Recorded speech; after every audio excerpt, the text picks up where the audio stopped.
very much in favor of the counting of points.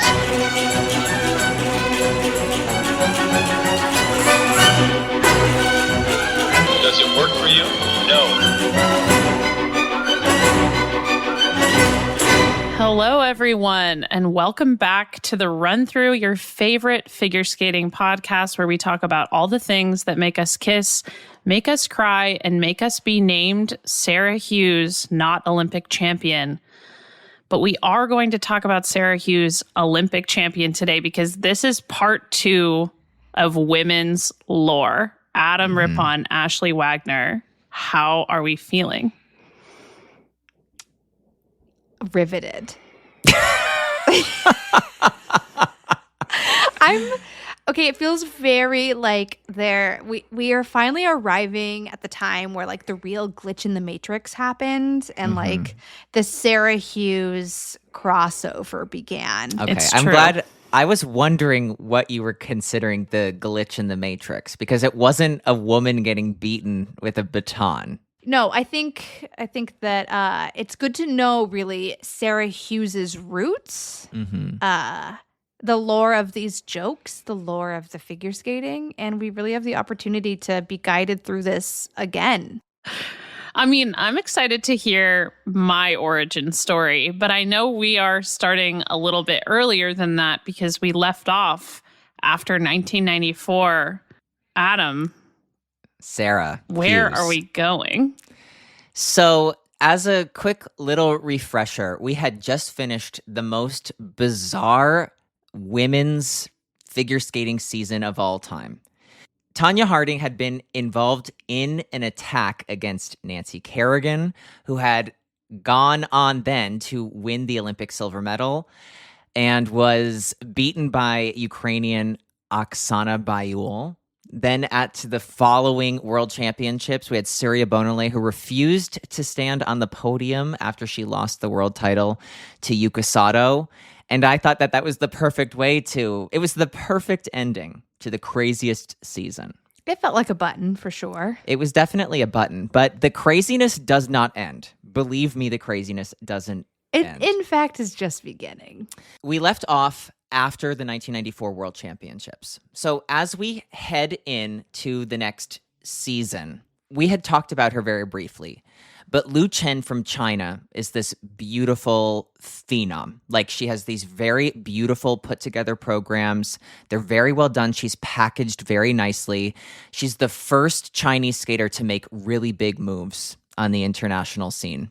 First Chinese skater to win a medal at the Olympic Games. First Chinese skater to win a medal at the World Championships.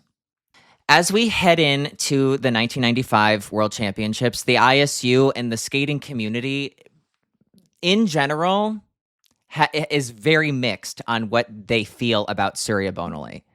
Everybody is still talking about how she would not stand on the podium at that World Championships. And the ISU is like, we've had about enough of you and your mother. Because as we mentioned, Suzanne Bonaly was heavily, heavily involved. And at this point now she's like fully the coach. And she's going to the ISU. She's telling the ISU, I don't like the way that you guys are doing things. And they're like, oh my God. You don't know how to skate, ma'am. And they're over her. Were they into her to begin with, though? I think that there was some hope that Surya would really focus on like the quality of like her skating and the skating skills. But it becomes clear that like she's not, and that's not the route her mother wants her to take. Well, and at first, like way back, probably like the story of her being adopted and all of this is probably quite endearing to everybody. Is like, look at this story. She's being coached by her adopted mother. That's an amazing point that you bring up. Because and then it Sarah, maybe takes a turn. What story? Because the story changed about 1 million times.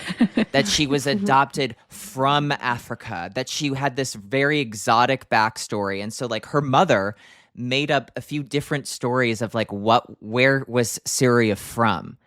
And so it was like the lies that they created around her, and then all of the drama and everything about her, where the ISU and especially the French Federation was like, this is all like too much. She doesn't want to play by the rules at all. And so when we head into this 1995 World Championships, I actually think Surya skates one of like her best amateur performances. So she has a rough go in the short program, and she does come away with a silver medal. This is her third silver medal in a row at the World Championships. But I think that this is maybe her like most iconic, to me at least, one of her most iconic like free skates at a World Championships. This is where you can feel like the crowd behind her. This is like the Surya that will come to know and love as a professional skater, where the audience from the moment she starts, she's like undeniably performing for them. The costumes are great. She's gorgeous. Like she's a star. Regardless of all of the talk around her, Surya Bonaly is a fucking superstar. Mm-hmm. And she's a diva. And so when she goes out there, she acts like what she's doing is the best thing that's like ever happened ever. And Which the is audience, truly half the battle. It's half the battle. It's like, if you really believe in the bullshit that you're selling, people will buy it.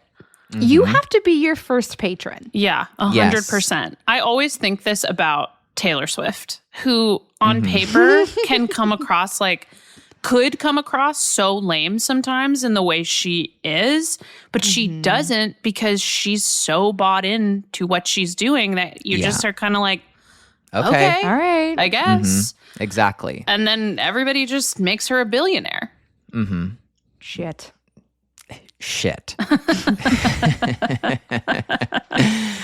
So Surya is going to end up with the silver medal here at the World Championships. There's one skater who had this wide open door to win this world title, who was absolutely so full of potential, who we never knew if they were going to pull it together or not. And that skater was actually American Nicole Bobek. Hell Whoa. yeah. Let's fucking go. So let's talk a little bit about Nicole Bobek. I'm seated. Bobek was this young girl who literally looked like a little doll. She's gorgeous, blonde hair. Her mother is an immigrant from Czechoslovakia, and she has like an aunt or like life partner. There's always a woman with the mother. Regardless, the mother knows how much potential Nicole Bobek has. Mm-hmm. So Nicole, as a young skater, skates with I'm sure the aunt Carlo Fassi. kind of suspects the potential as well. She's always there. The family ties. There's a lot of family affairs happening. Okay, Mm-hmm. everyone's suspecting something, And it's potential. and it's always potential. Uh-huh. So, as a young skater, Nicole worked with Carlo Fassi, who we mentioned in the first lore episode, who had worked with skaters like Dorothy Hamill and Peggy Fleming, and multitudes of other skaters who went on to become Olympic and world champions. There's a point in the 90s where Carlo moves back to Italy. He leaves the United States and he moves back to Italy. And this sort of begins the trend of Nicole Bobek skating with many different coaches, a new one every season, sometimes 2 different coaches within one season. Oh my God. And she's also known as somebody who will go out and has like never landed a triple flip before and is just like, I think I need it to win, and will like try it and do it. And this It's like giving drives... Oksana Bayul putting a combination jump in her program that has never existed before, because she's like, I think I should do one. But that on crack. Well, And then, well, we'll fast forward a little bit. Nicole Bobek actually ends up selling crack. But we'll get there. Let's rewind. it's crime. Stop doing This is spoilers. serious I'm matter. I'm sorry. No It's spoilers. not a laughing matter. Okay, Adam. no, it's not. And it was meth. It wasn't crack. So anyway. All right. All right, give me a second. All right. So, of the coaches that Nicole works with when she's like up and coming, she works with everybody. She works with Frank Carroll for a little bit. She works with Kathy Casey, who was heavily involved in like our lives, me and Ashley, because she was one of like the developmental athlete coaches for U.S. figure skating for a very long time. I landed my first quad lutz in a lesson with Kathy Casey. Did you really? I did. Were you like, I think I really need to land this quad lutz, and then you just did? Well, because on my first lesson with Kathy Casey, I did a double loop. I was warming up, and she goes, "You can't do a triple, can you?" And I had already been like senior in a junior world giving the most champion. Kathy energy of all time. And I was like, "No, I can do a triple loop." And she goes, "I'll be surprised to see it." And I love that. did it and was like, "What is she?" Does she even know who I am? You're like, I've competed internationally at the senior level. And then, I worked with her 2 more days, landed my first quad lutz. So Kathy Casey was quite a good coach. She was a very good coach, She had no especially idea like who anyone in the was, 90s. but she was good at what she did. She and I have a lot of very similar energy. Yes. And what she did was actually, she really took on the crew that Carlo Fossi left behind, because Carlo Fossi was training skaters at the World Arena. I did not realize that. That's Yes. so interesting. And a quick note on Kathy Casey was that, in this time where she's like the athlete developmental coach at U.S. figure skating, she's wanting to bring in these other coaches like Mishin, right? Who we've mentioned in the men's lore. Alexei Mishin, the coach of Urmanov, the 1994 Olympic champion, the former coach of Alexei Agudin, who goes on to win the 2002 Olympics, and the coach of Yevgeny Plashenko, who gold medalist in 2006. And she said that he would go over I don't remember exactly, but the 6 steps of how to do the perfect triple axel. And she said that it was fascinating that he would go through the first step and the second step and the third step, and then they'd break for lunch, and he'd come back and they'd do the 4th step and the 5th step of how to do the triple axel. And then she said he'd always go to the bathroom and he'd never come back. He'd never and give tell the 6th anybody step. the 6th step. Totally. That is so Russian. I love that. And so she actually loved that as well. And so she had a They're the soft same spot person. for him. But she would be on the record being interviewed about Nicole Bobek and was like, I don't see why anybody would invest any time in Nicole if they know she's going to leave them at the end of the season. Because why would you put your heart and soul into somebody's success when you know that they're just going to be like out the door? I mean, that sounds really shitty and shady, but that's also like... Not really. Yeah. I mean, that's that so sounds true. kind of reasonable to say. So Nicole had a It sucks to reputation. have someone saying that so publicly about you, though. So Nicole had a reputation for moving around. Yes. She's She has coach-hopping. 15, 16 different coaches. Okay. It's not like, it's really, truly once or twice a season that she's moving around. Whoa. And this was already happening before she was really established at this time. Yes. That's but crazy. I always feel that Carlo Fossi had this soft spot for her. He loved her. And I think the reason that she stopped working with him was only because he went to Italy. And she said that's a bridge too far. I An can't go to ocean Italy. away. Oh, it's I My can't- mom and her travel partner can't go there. Exactly. Yes. But in this time of will Nicole ever get it together? I mean, full of potential, right? But will she ever get it together? So she actually goes to skate with Richard Callahan, who is now banned from Yes. skating. But Yeah. at the time, he was the coach of Todd Eldridge, who is a world medalist at this point, a U.S. champion at this point. And there's something about the way that Nicole and Richard work together where she really does seem to kind of buckle down and be focused in a way that she wasn't before. And as she is leading into the 1995 U.S. Championships, it's really a question of will she be able to step into the moment and become the U.S. champion for the first time? Because if you remember, Michelle Kwan was the alternate to the Olympics in 94. And Michelle Kwan was that alternate because Nicole had a bad long program, but Nicole was a better skater and just more mature at that time. So when we head into the 1995 U.S. Championships, it's Nicole's for the taking. And she steps up and she finally is that U.S. champion. Now, before this, it's not without the Nicole Bobek antics of it all, because before the U.S. Championships, like November 94, she's arrested for home invasion. I'm sorry, what? An invasion of someone's home? Yes, Whose home is she invading? So she is arrested because she went in through the garage of a friend and went into the house and as she was caught, was getting money out of somebody's purse. Shit. But it was her friend's house? Yes. Okay. And why is she getting money out? Well, she says that somebody told her to go and she could do that. But obviously, did this not. person the homeowner exist, or was it an imaginary friend who said Maybe it was that? Joan and Jane Doe. I don't know.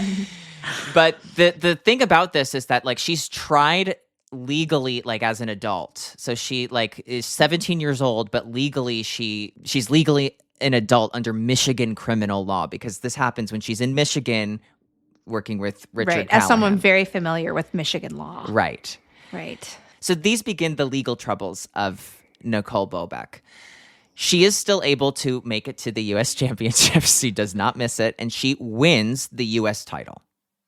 Okay. When was her home invasion? Her home invasion was in the November before the U.S. Championships. So feel like 2 months you're- in advance. I feel like we're on trial right Was now. she awaiting trial while yeah, she where was skated she in at this nationals?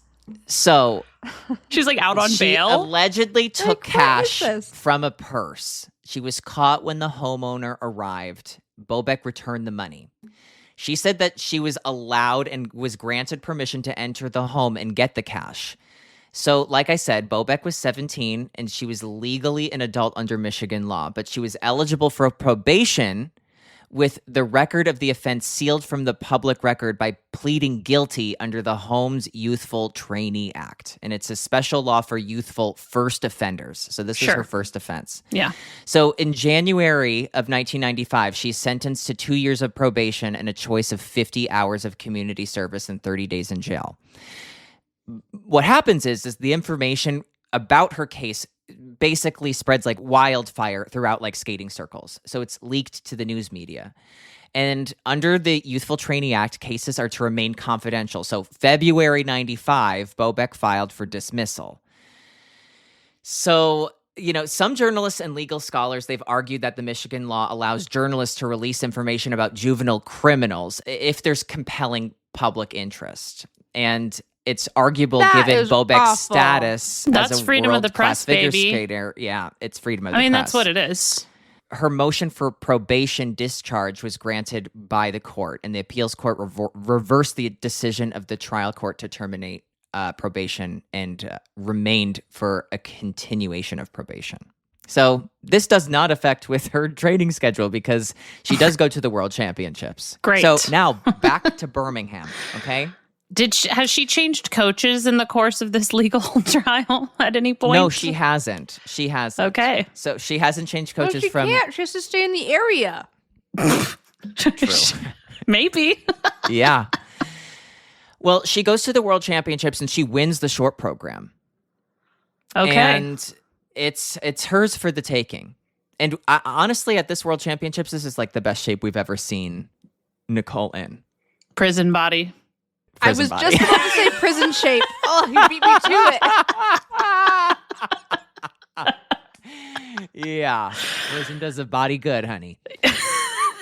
Now, in the free skate, she has a few issues, right? She has a few issues, but she'll end the championships as the bronze medalist. This is still a huge moment for Nicole Bobek. She's stepped into her potential, and her case might get dismissed. I mean, the world is her oyster. The world is her oyster, but nobody's world is more of an oyster than Chen from China. She's not perfect, but she does win the 1995 world title. Okay. Now, this is like so amazing. Now, but who's behind them all, right? Is a little unrefined, absolutely spitfire from Torrance, California, Michelle Kwan, who had the performance of the World Championships. Uh-huh. Wait, so who gets second? Surya Bonaly. Okay. There she is. So Michelle gets fourth. Yes. Michelle is fourth. Okay. a little lore about Michelle Kwan of how she got here. So Michelle Kwan starts working with Frank Carroll, who had worked with Linda Fradiani before this. Did and she with start Surya with Bonaly. Frank, like, right off the bat? Not right off the bat, but she starts working with him in 91, like as an 11, 12-year-old. So she was already with Frank when she was an Olympic alternate. So she's Yes. with him her entire come When up. she went to the Olympics to maybe skate as a stand-in for another criminal. Mm-hmm. So much crime in the women's event. So much crime. Oh, so much crime. And so she's been working with Frank Carroll. A little lore on her is that like she starts with him when she's like 11, 12 years old. They skate together. She's improving very quickly. She goes to U.S. Junior Nationals. She gets like, I don't know, in the mid top 10 at junior at the U.S. Championships. And Frank Carroll wants her to stay junior and, you know, improve. But she takes her senior free skate test behind his back. Really? Yes. Oh my so God. at 13 years old, she needs to make her does senior she debut. or does Dad sign her up? Well, what do you think? Dad signed Michelle Kwan up. Okay, To take her continue. senior free skate Yeah, there we test go. behind Okay, Frank's continue. back. Tale Frank as old is- as time. Tell us yeah. all that time. So Frank Carroll's pissed off, and he's like, I don't want to work with her anymore because they're not going to do what I'm saying. They're not going to take my advice, whatever. So they plead and plead and plead, and Michelle Kwan goes to the U.S. Championships as a senior, and after getting, I think it's 9th and junior, the next year in her senior debut, she gets 6th in senior. So she's making Pretty good. big moves. She's making money moves. And then by 1994, she's an Olympic alternate. By 1995, she has the performance of the World Championships. 7 triple jumps. Crowd goes crazy. Now, you need to know Michelle Kwan is skating in, it looks like basic kind of skating costumes. They're just pretty, and she's in a scrunchie and a ponytail, and she has some, you know, CeraVe moisturizer on. She's just like, looks like a nice 14, 15-year-old girl. Yeah.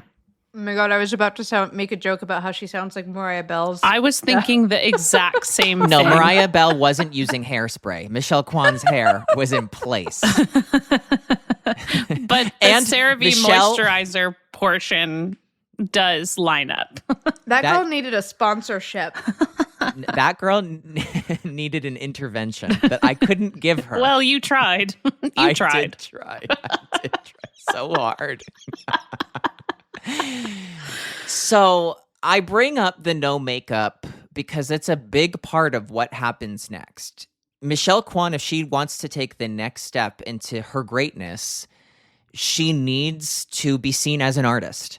And she's a very pleasant, beautiful skater at this point. But she's not Chen Lu. She's not going out there with the stage presence of a Nicole Bobek or of a Surya Bonaly.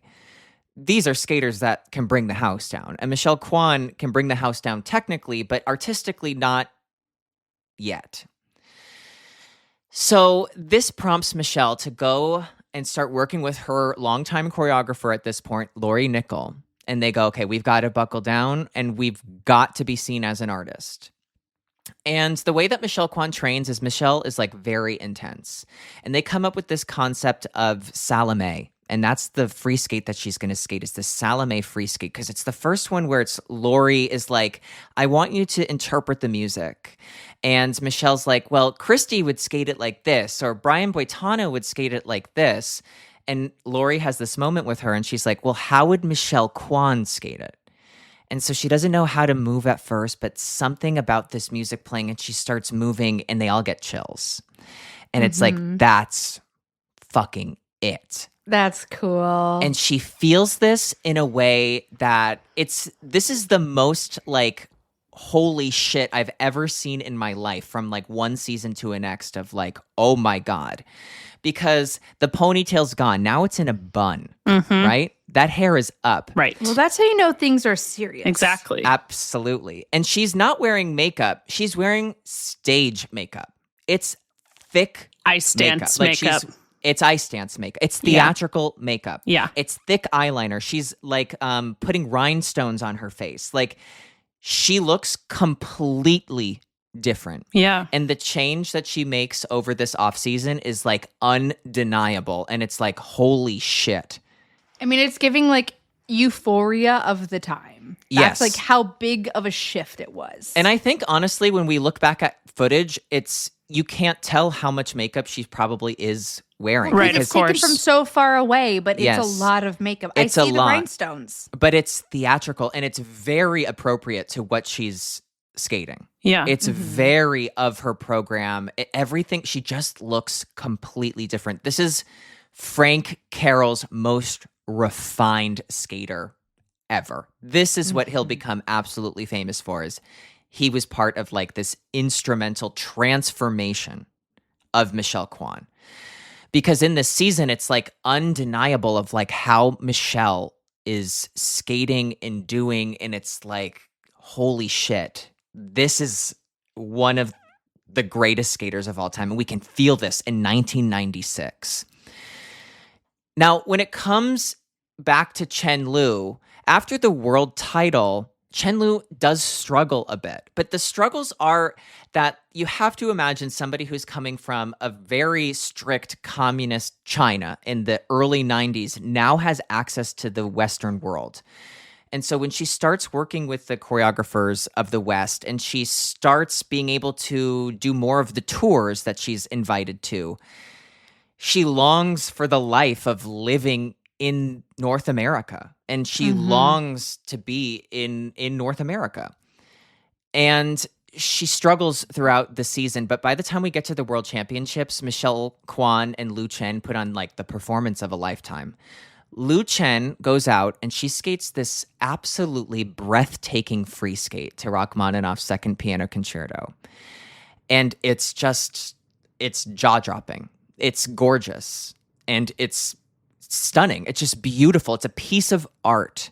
In a way, it's like this is Lu Chen at her most refined. This is Lu Chen fully evolved. How can you beat that? And some judges don't think you can. She gets 2 6.0s for presentation. Michelle Kwan goes out and she just has had the momentum of the season. She's beaten Lu Chen throughout the season. She has the momentum of now being the U.S. champion. And she goes in and she's just undeniable.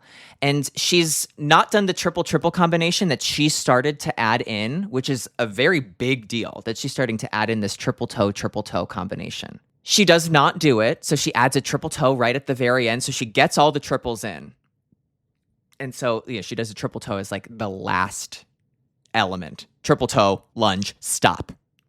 But it's dramatic, and it's just enough where Michelle Kwan edges out Lu Chen, and she wins her first world title in 1996. I mean, that's crazy. It is crazy. It's an insane rise to the top. Even if she's 16 years old at this point, like she's skating with the maturity of somebody who has so many years of experience. She's skating like a performer on stage. This is why Michelle Kwan is so famous, is because of the way that she performs in this season. This is the best Michelle Kwan material, like of all time. These two programs, short and long. Now, you might be asking, well, what happened to Nicole Bobek? So after Nicole Bobek has the success of the World Championships and she's the U.S. champion, she's asked to do a lot of different tours and appearances, and she can make some good money for herself.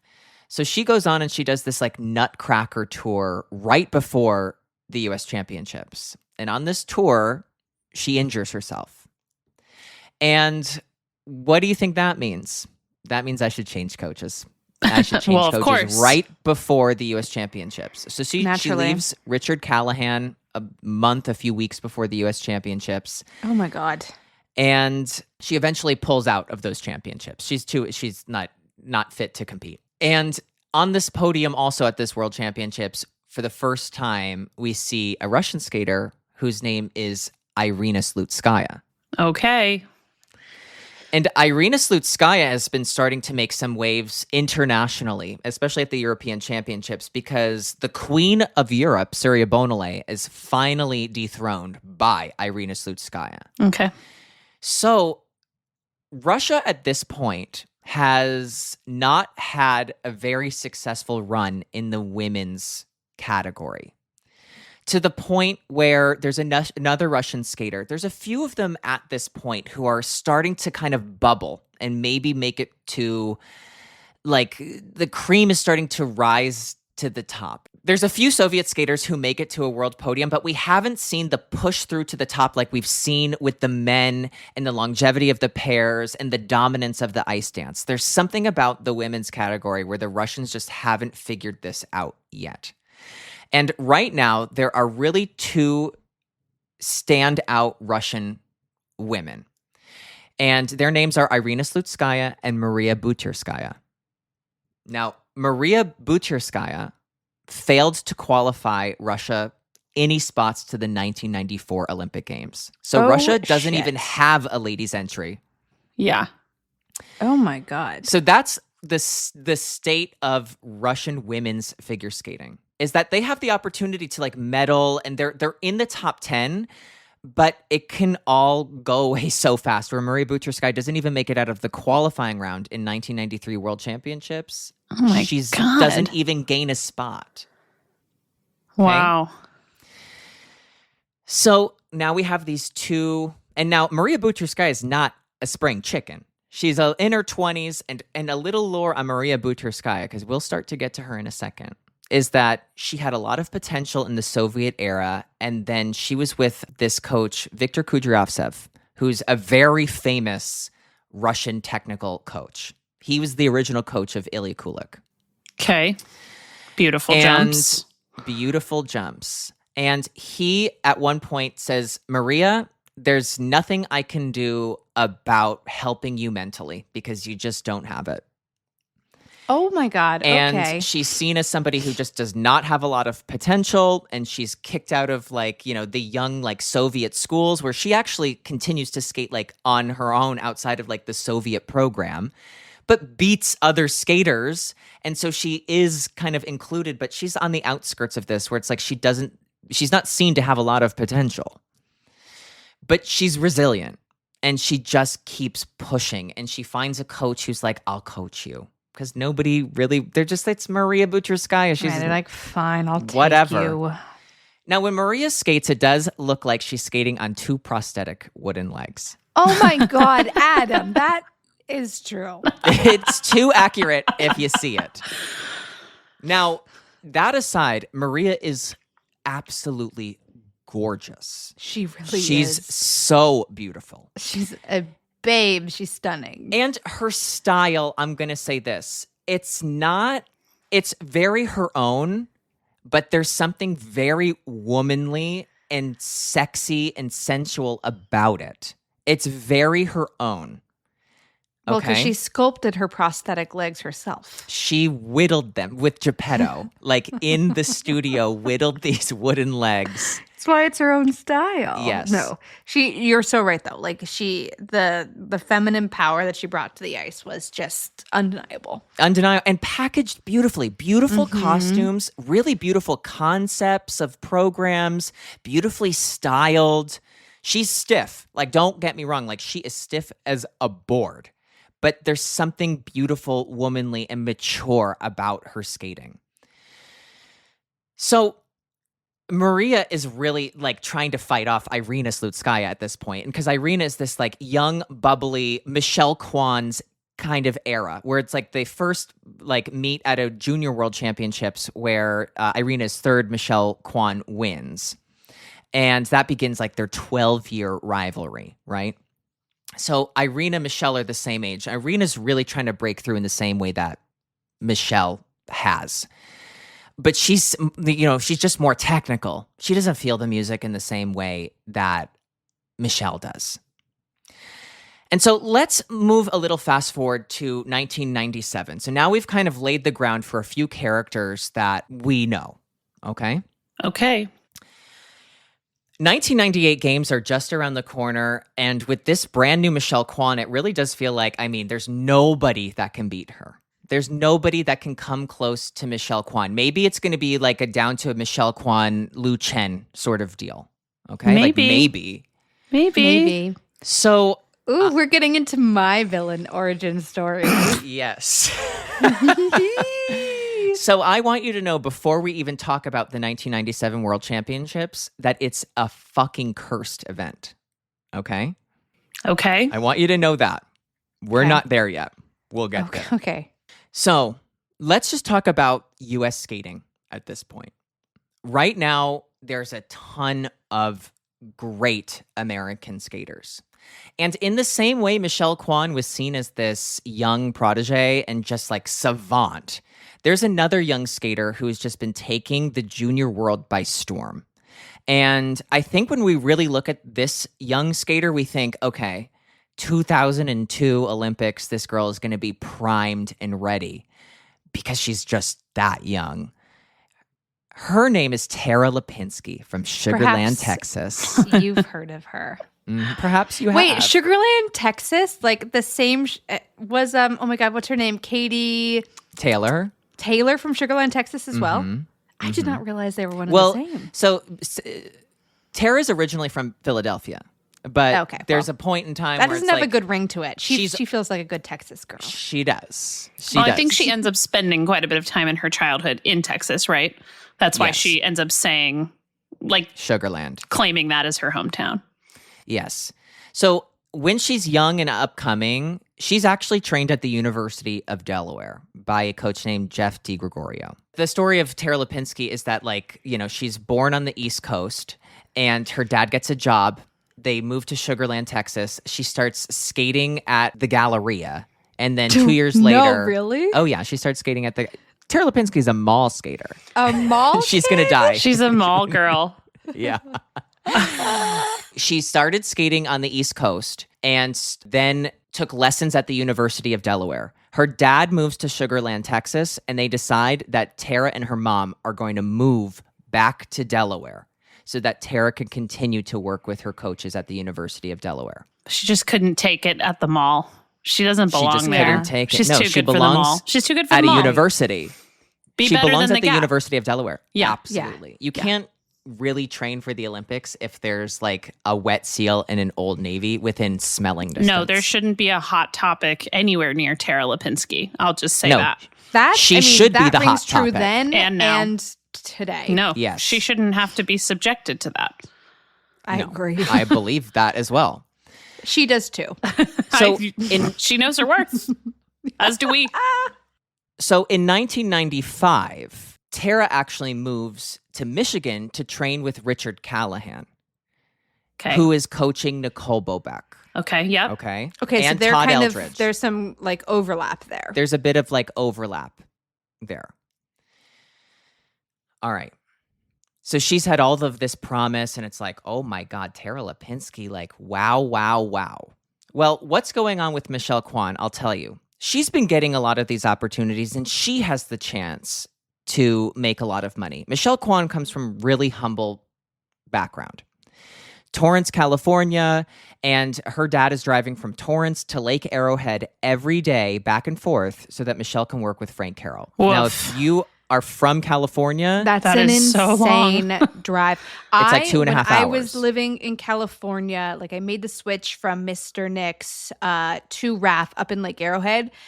I did not do that drive every single day. I would live with Adam during the week, so I only drove up and Yeah. back like once because it's too that far to do it every day. It's too far. Yeah. That's insane. So Michelle and her sister Karen would do all of their homework in the car there, and they'd do it on the way home. They'd sleep when they could, but like they were doing everything they could. So you can imagine when big contracts came in, I'm sure she felt that she had to take advantage of them. Yeah. And one of the contracts that she took on was with a boot company. That was not the skating boots that she was in. Mm-hmm. She had been skating in this brand called SB Terry's. And she got this big contract from Rydell.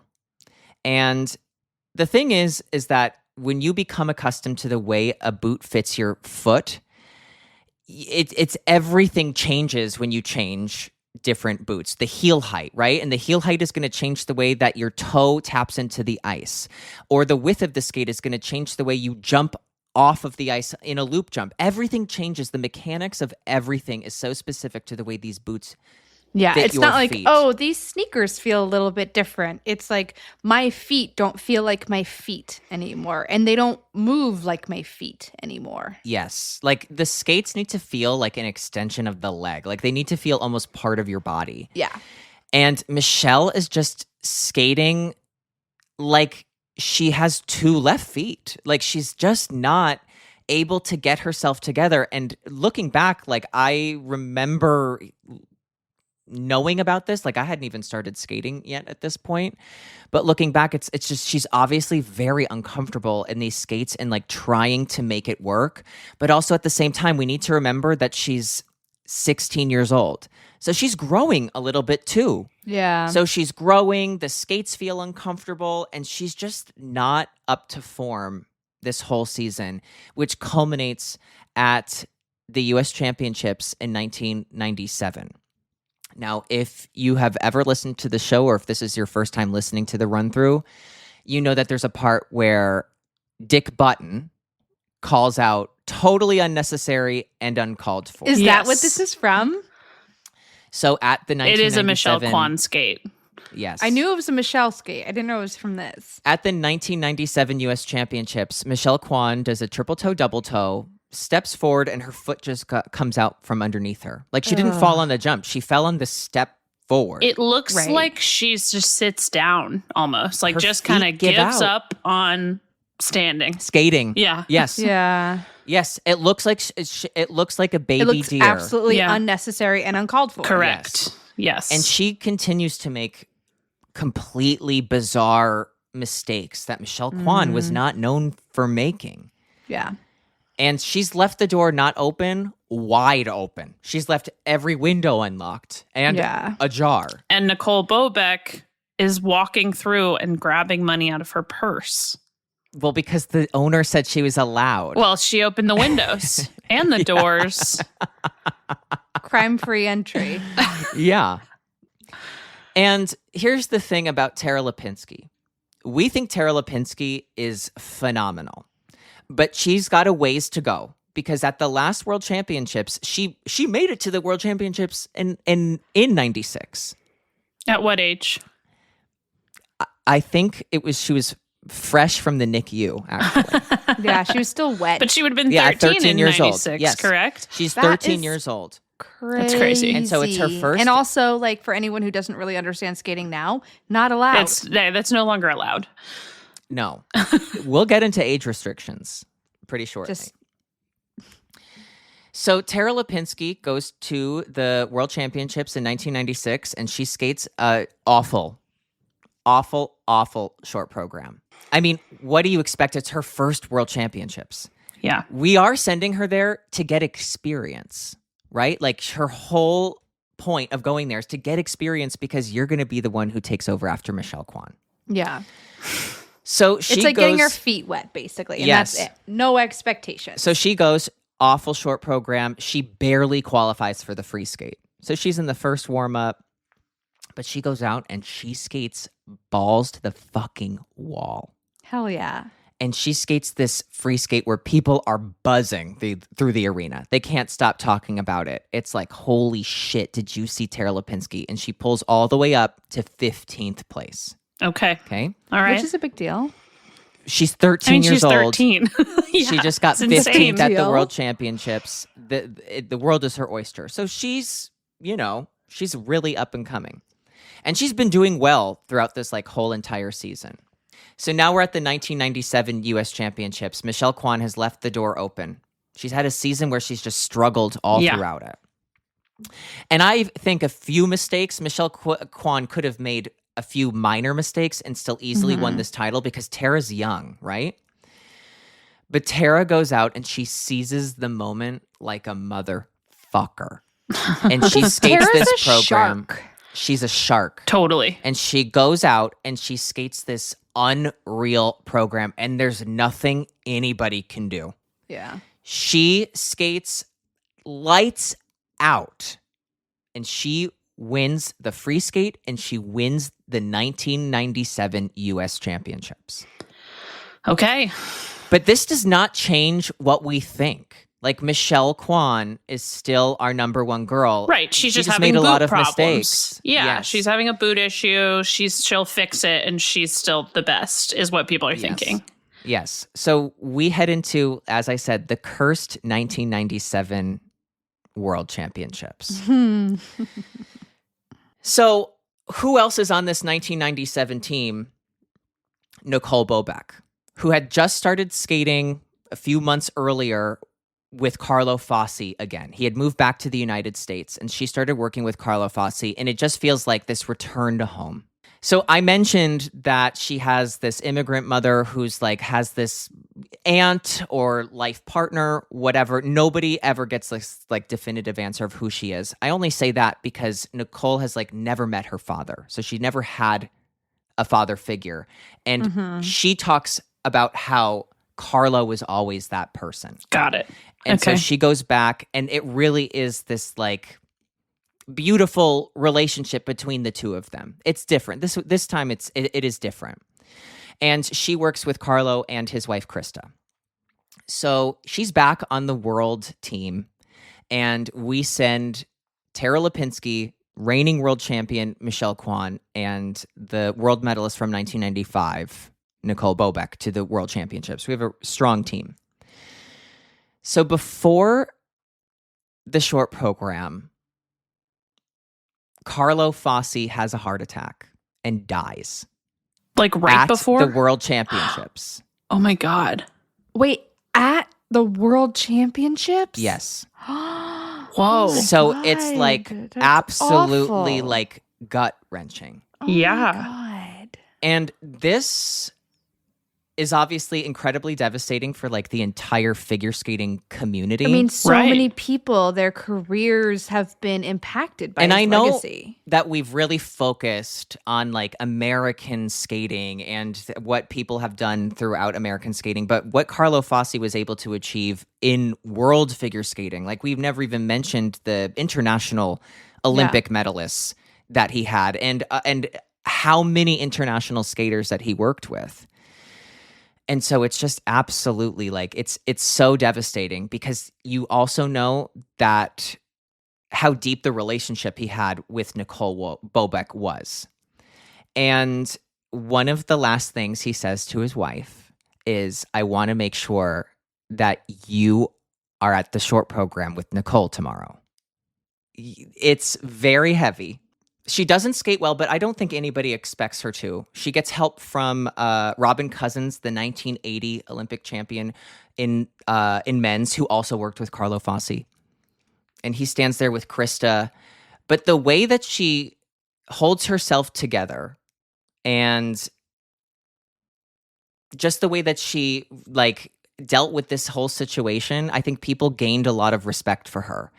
And they saw her in a different light. And they saw her deal with this tragedy and the way that she was able to keep herself together and just honor this father figure and this coach in her life. Now, to move forward a little bit, you might want to know, how does Lu Chen figure in this mix? Because she's medaled at the last two World Championships. But I mentioned it briefly that Lu Chen had started to have a little bit of a disagreement between the Chinese Federation and just didn't seem happy training in China. I think she really wanted to be in North America. And there was just more freedom. Now, she had been struggling and kind of openly fighting with her coach, whose name is Mingzhu Li. Now, Ashley, if that rings a bell, Mingzhu Li would go on to coach Caroline Zhang, who is an American Oh my skater. God, yes. So I thought you were about to make fun of me about it not ringing a bell. It absolutely does. yes.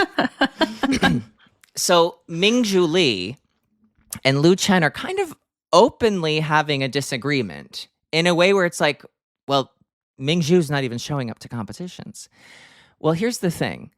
Lu Chen was very openly unhappy about having to return to China. Not talking about it, but would really not give an answer of like, why did you have to go back? Always kind of cutesy-wootsy skirting around the question of just not answering it, but you can tell she's very uncomfortable, does not want to be going back to China. Mingzhu Li reports to the government that Lu Chen's not reporting all of her earnings to the Chinese government. So she's kind of ratting her out. Treachery. That is yeah. treacherous. That Yes. feels quite treacherous. But also tax evasion. Do you work I for the mean- government, Ashley? Ashley's like, she had every right to report her.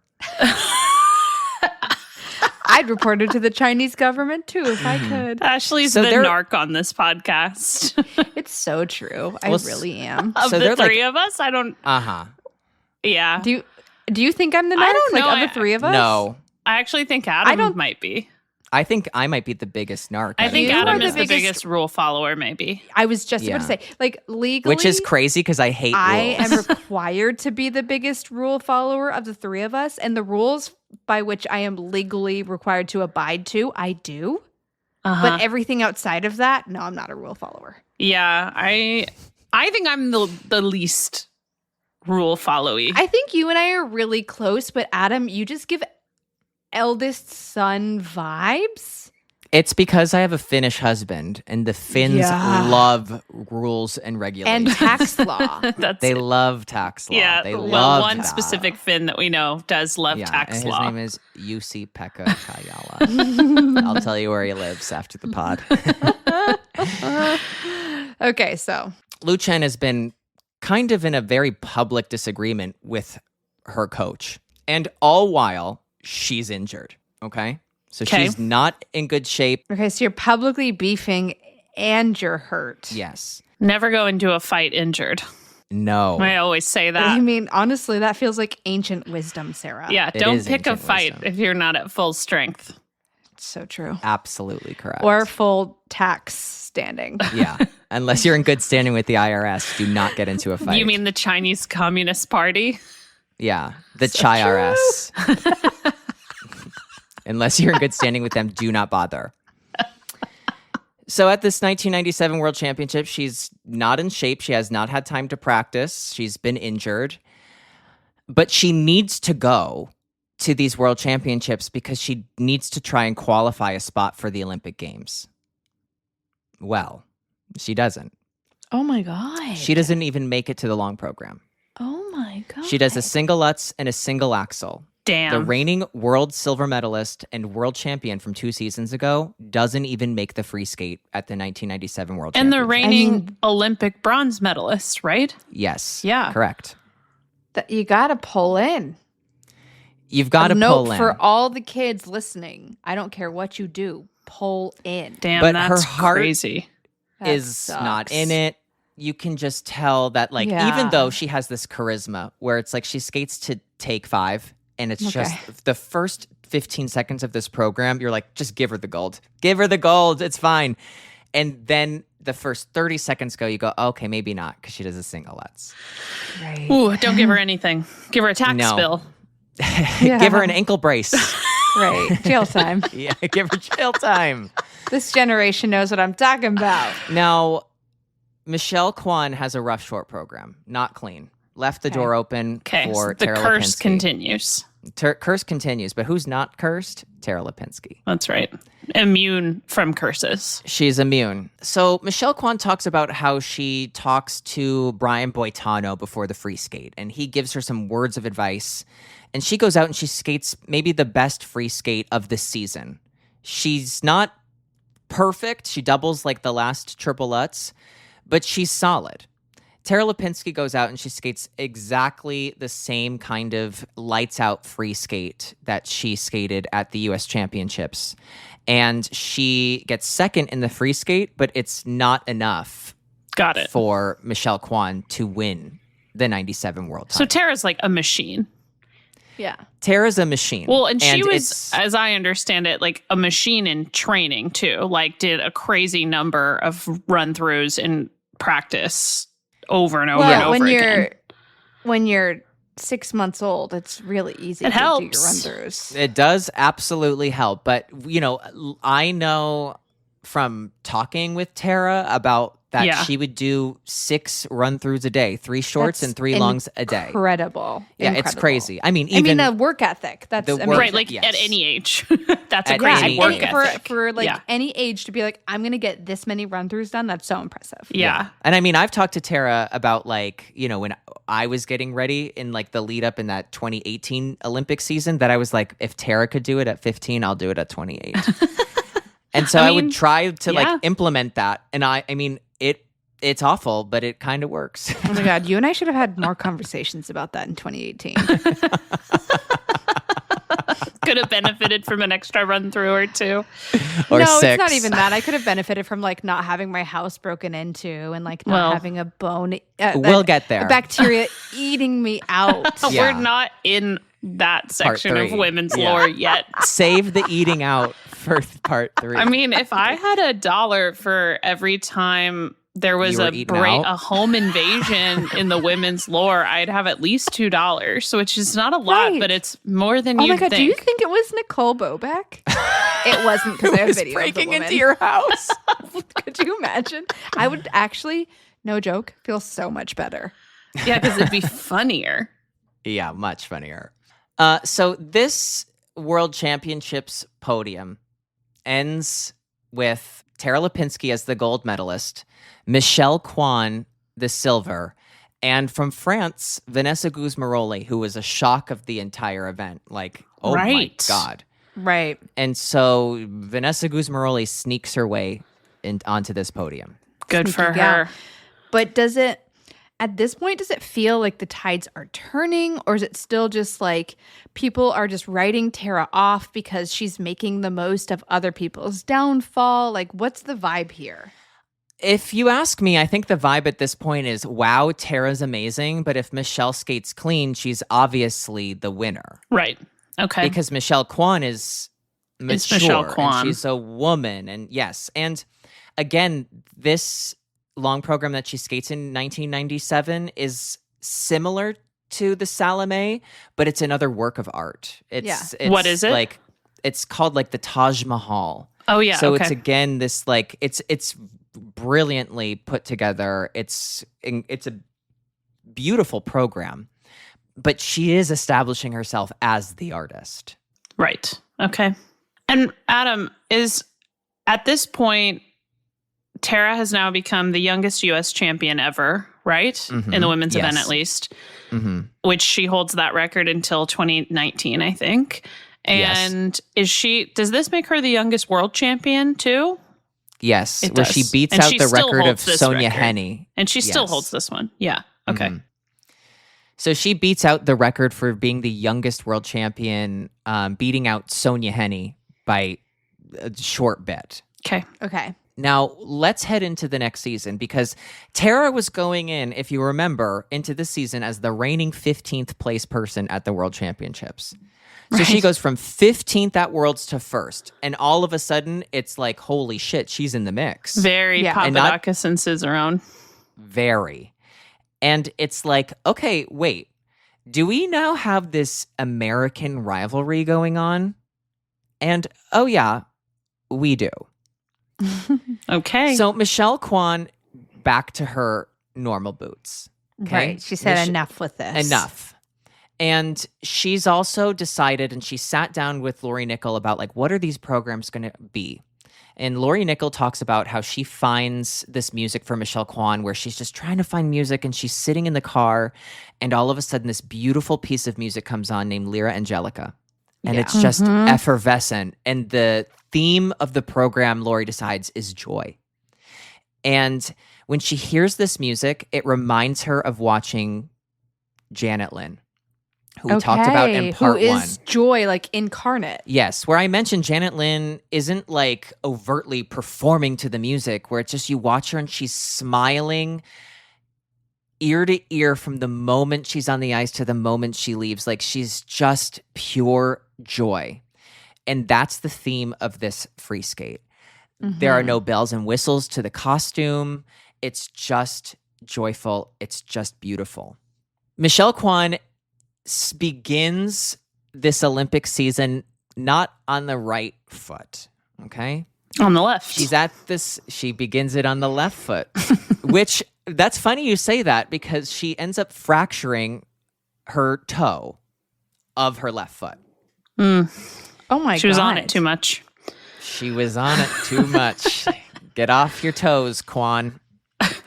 So Michelle Kwan now has an injury. And you'd think that this would be something that like Tara Lipinski would be able to like use as an upper hand. Well, listen. Tara's going through some growing pains. She's getting a bit taller. She's now has the whole Do you mean world- like getting a bit taller by like going from 4'8" to going to like 5 feet? Yes. Okay. I never am ends talking up about tall, but no. taller. But she's growing. Yeah. She's growing, She's yeah. a growing girl. Yeah. And so things aren't coming as easily, and people are not impressed anymore. I don't care. I don't want to see a little girl out there jumping.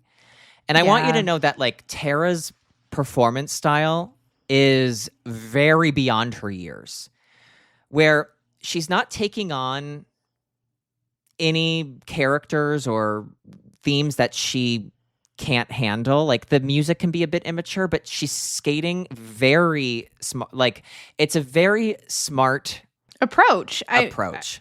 Who's choreographing for her? Sandra Bezic.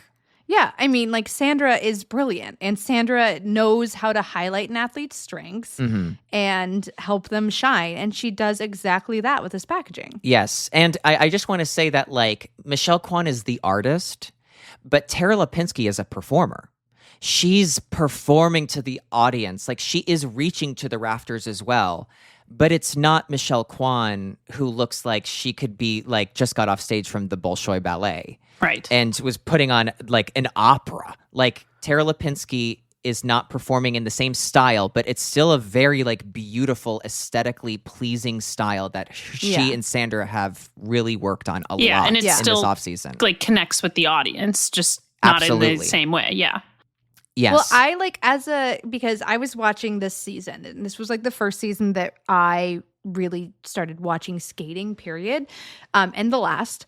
But Tara Lipinski was like my idol growing up, and it was this season that made me fall in love with her. And hearing that like Michelle's approach and that Lyra Angelica was representative of joy. I see that in the skating. I understand that. But when you watch Tara, she was like joy incarnate. She had so much life on the ice, and like the magnetic energy of watching her skate, like your eyes are just pulled to her because there's something so special about watching her. Mm-hmm. Well, I feel like she's like having the time of her life. It looks fun. Yeah. Like I was 6 and I'm like, that looks like a fucking good time. Right. I want to do that. That's why my Olympic dream started, because what Tara Lipinski did looked fun. Mine too. Yeah. But she's struggling at the beginning of this season because now she's the reigning world champion. She's a reigning U.S. champion. People are like, are you going to win the Olympics or not? What's going to happen? And she goes to the Trophée Lalique in France. And she loses. It's a huge upset where she's not perfect. It's not bad, but she loses to Laetitia Hubert. So who is Laetitia Hubert? So on this French scene, you have Vanessa Guzmaroli, you have Laetitia Hubert, you had Surya Bonaly, and Laetitia is at she's in the Albertville Games. And, she is the last skater of the 1992 Olympic Games. She falls about 18 times in the free skate. She skates 1,000 miles an hour, and she will also sometimes fall about 17 times in a free skate. Now, I say that don't hate because don't hate it at all. No. Now, I'm bringing her up because Laetitia Hubert beats Tara Lipinski at the Trophée Lalique. Because Tara wasn't perfect, and Laetitia has a weird style, very French, but anybody who's older is seen as a woman on this stage, and Tara is seen as a little girl. And this was an opportunity for the judges to make a point of like, a woman should always beat a girl in women's figure skating. And this is in France too, right? It's in France. Yeah. And Laetitia has the performance of her life, right? So that doesn't hurt. It does not hurt at all, but she was never seen as somebody in the mix. And Tara Lipinski is now losing to somebody who's like completely on the outskirts of like who's in the mix for an Olympic title or even in the Olympic medal mix, right? So what's going on here? Like what's happening? Like where does Tara Lipinski stand?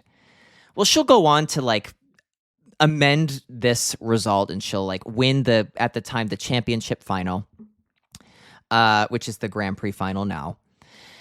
And so, you know, she's still trying to find her footing and she's still trying to find the respect from the international judges who they gave her they didn't give her the title, you know, she earned it, but she has the title and now they're like, now you have to earn it. You know, right. You had an open door, but now you've got to really, like, you've got to build the foundation of, like, who this is. As we're heading into the 1998 U.S. Championships, we are thinking, okay, is Tara going to have this, like, great moment? Can she defeat Michelle Kwan? What kind of shape is Michelle Kwan in? Do we know how Tara and Michelle feel about each other at this point? Do they know each other even really at all? Is there like coverage of them as rivals, as, you know, what is happening? So there's obviously a ton of coverage of them like as rivals, as like the media is really starting to pit them together. But I think at this time, like, did they really know each other? Not really. You know, were they really like intertwined in like inner circles of like hanging out? No, I don't think so. Right. I mean, if you watch skating now, there are so many camps and things that the US skaters and other skaters from other countries do as groups that they did not do in the 80s, in the 90s. Well, especially when they weren't allowed to individual. do shows at the same time as competing. Because a lot of the bonding that happens now is shows on because you tours. can do both. Yeah. Okay. Okay. I was just curious. I don't think that they really have any feelings towards each other because I don't think they know each other that well. That being said, we are really touting this as like the rivalry. Well, I mean, if you're coming off of Nancy and Tanya and like the most watched Olympics ever, the media is going to froth at the opportunity to create another women's rivalry. They're just... I mean, it's too good to be It's good true. business. Yeah. Yeah. So I mentioned that Michelle Kwan had this injury in her left foot, which meant that Michelle Kwan could not do triple toes. And she had to avoid them for a really long time because it was this like stress fracture. And so in this era of like women's skating, the short program was really like everybody needed to do a triple Lutz combination. You didn't have to, but it was like if you did triple Lutz is the hardest jump. So if you weren't doing the triple Lutz in combination, it was like, what are you doing? And then you would do your best triple out of footwork. And so Michelle Kwan was always doing a triple toe. Tara Lipinski starts to like always up the ante and she's doing a triple flip. So she's doing like the two hardest triples that the women are doing at the time in the short program. But, you know, this doesn't really matter because Michelle Kwan is still seen as like the better artist. And like technically, like altogether, they can still see it being averaged out as higher than like Tara Lipinski.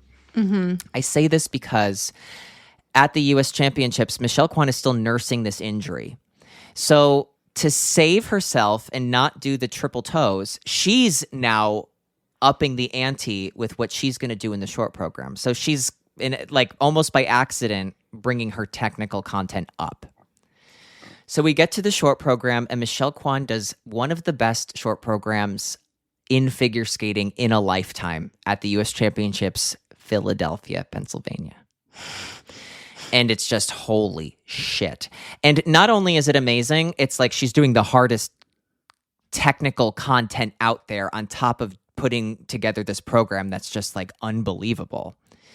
And Tara Lipinski goes out and she falls on the triple flip in the short program and finds herself in fourth place heading into the free skate.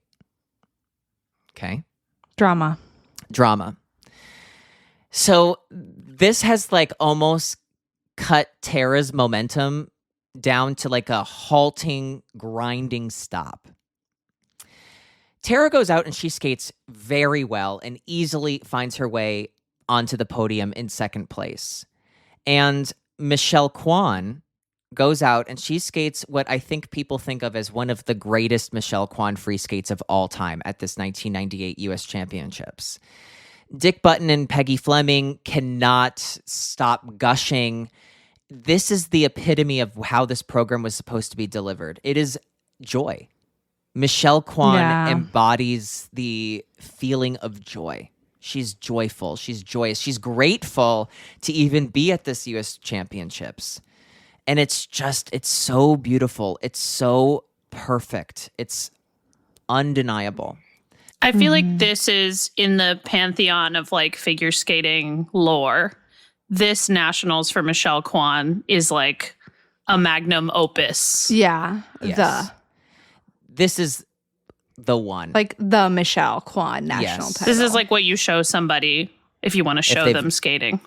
Yes. And now that Michelle Kwan has regained her national title, we know she's in good shape. She's the heavy favorite for gold when we get to the Nagano Games.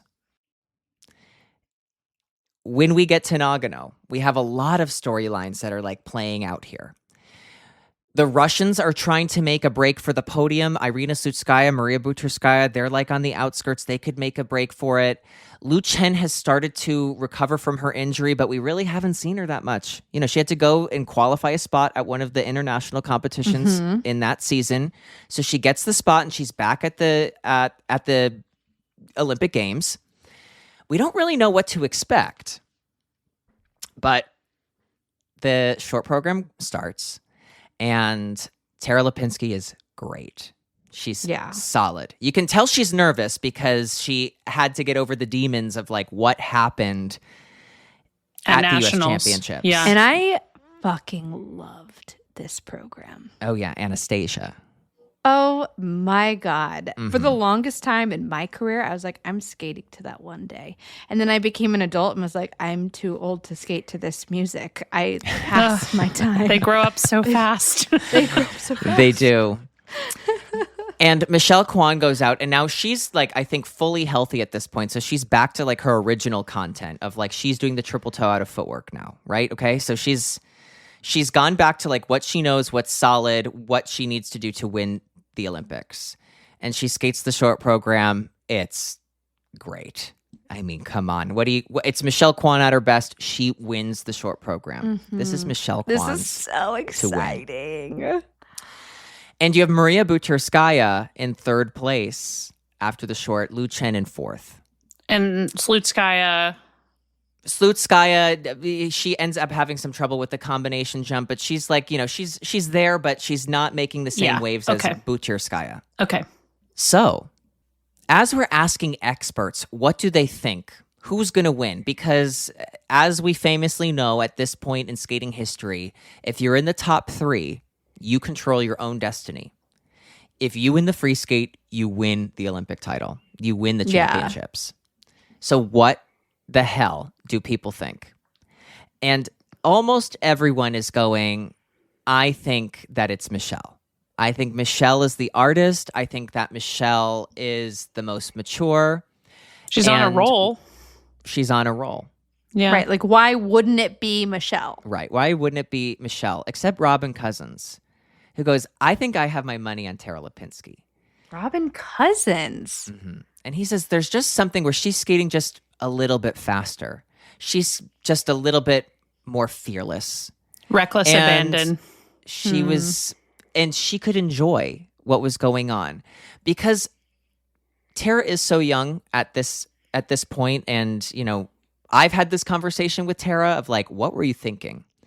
And she told me that like, listen, I'm 15 years old, and why wouldn't I have my eyes on the 2002 Olympics in the United States? Like, right. That's the one that I'm going to be focused on. Right. That's the trajectory. So my goal is just to like enjoy this Olympics because everybody else wants Michelle to win. So like, it's kind of like a no pressure Olympics for her because it's not supposed to be her time. Yeah. I was just thinking like, even it's such almost like a luxury to be able to be the reigning world champion and still not be the favorite. Like, right. like the losing of nationals probably is even more freeing at that point because now she's really not like the one. For her, it felt like the nail in the coffin, right? Like it was like, no, it's that Michelle's winning. Like Michelle could go and piss her pants in the middle and they're still going to go, you're not an artist. You're not Michelle Kwan. Yeah.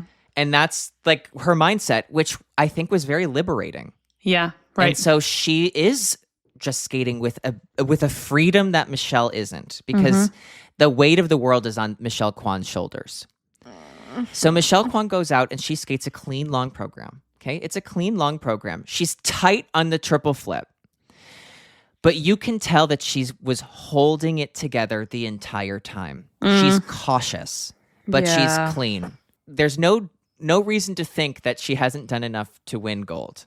Tara Lipinski skates after Michelle Kwan. And like we had just said, there was just something freeing. There was just something reckless. Well, she was also supposed to be like a butterfly, wasn't she? It was, her free skate was called The Rainbow by Carl Davis and Scenes of Summer. Rainbow. Okay. And so she goes out and she is fearless. She's skating 1,000 miles an hour and she's skating in a way where somebody is so prepared and doesn't give a fuck. She's skating like someone who does 3 long program run-throughs a day. Right. And she has this performance where it's like, can I deny this? Like, can I deny this moment?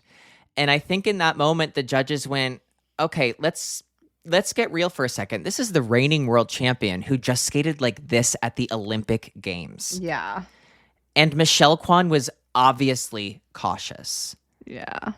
And so it goes to a split panel in Tara Lipinski's favor. 5-4. Yeah. 5-4 split. American judge goes for Michelle Kwan. Well, I would expect them to. Yeah, that's not surprising And to me at all. Tara Lipinski wins the Olympic gold medal. Go watch her reaction. Yeah, though. the scream That is heard around what the world. made me truly be like, I want to do this. That looks so fun. Yeah, that made me I get in wanna trouble at my scream on Catholic TV. school. Wait, really? It made me get in trouble at my Catholic school because I would get the biography of Tara Lipinski, illustrated biography from my Catholic school library and take it out every week. And they'd go, you can't take out the same book every week. And I go, does anybody else want it? Right. Surely. And there was a line in a list for it, but I took it. I didn't give it back. I do want to say, like, between, we just got done with 94, where like Nancy Kerrigan was sort of the moment and sort of the momentum is behind her kind of thing. And everybody sort of wants her to win. Mm-hmm. And the judges ultimately go with the better performance on the day. Mm-hmm. And then the same thing happens in 98, basically. Where like, yes. The sort of maybe emotional favorite of a lot of people, Michelle, like skates pretty well, very well, it sounds like. And they still go with the better performance on the day. And I'm like, I'm sitting here sort of feeling wistful. Does that make sense? Like, I'm like, that is a good system in some ways, right. Like they're that's really, what it should be. It's like feels more impartial almost, even though it's way more subjective. Well, it takes into account like, I mean, I haven't felt this way until like Alyssa Liu won the world championships where it was totally agree. Whoa, totally agree. In any 6.0 system, Alyssa Liu skating last at a world championships in Boston, going completely clean. Is she gets the 5.959, she wins. Yeah. Right? Yeah. Like, and that's the first time I ever felt like that because it's almost like we've become so numb to I know this is just the way it works. Right. It's just like, she popped that jump and it's exactly. And it doesn't take into account the feeling. It's very hard for a judging panel now to take into the account the feeling of what a program makes you feel in that building. And with this system, you were able to do that. I mean, you were also able to famously cheat pretty easily, but we digress. Nothing's perfect. Listen to the Pairs lore if you need a refresher on cheating.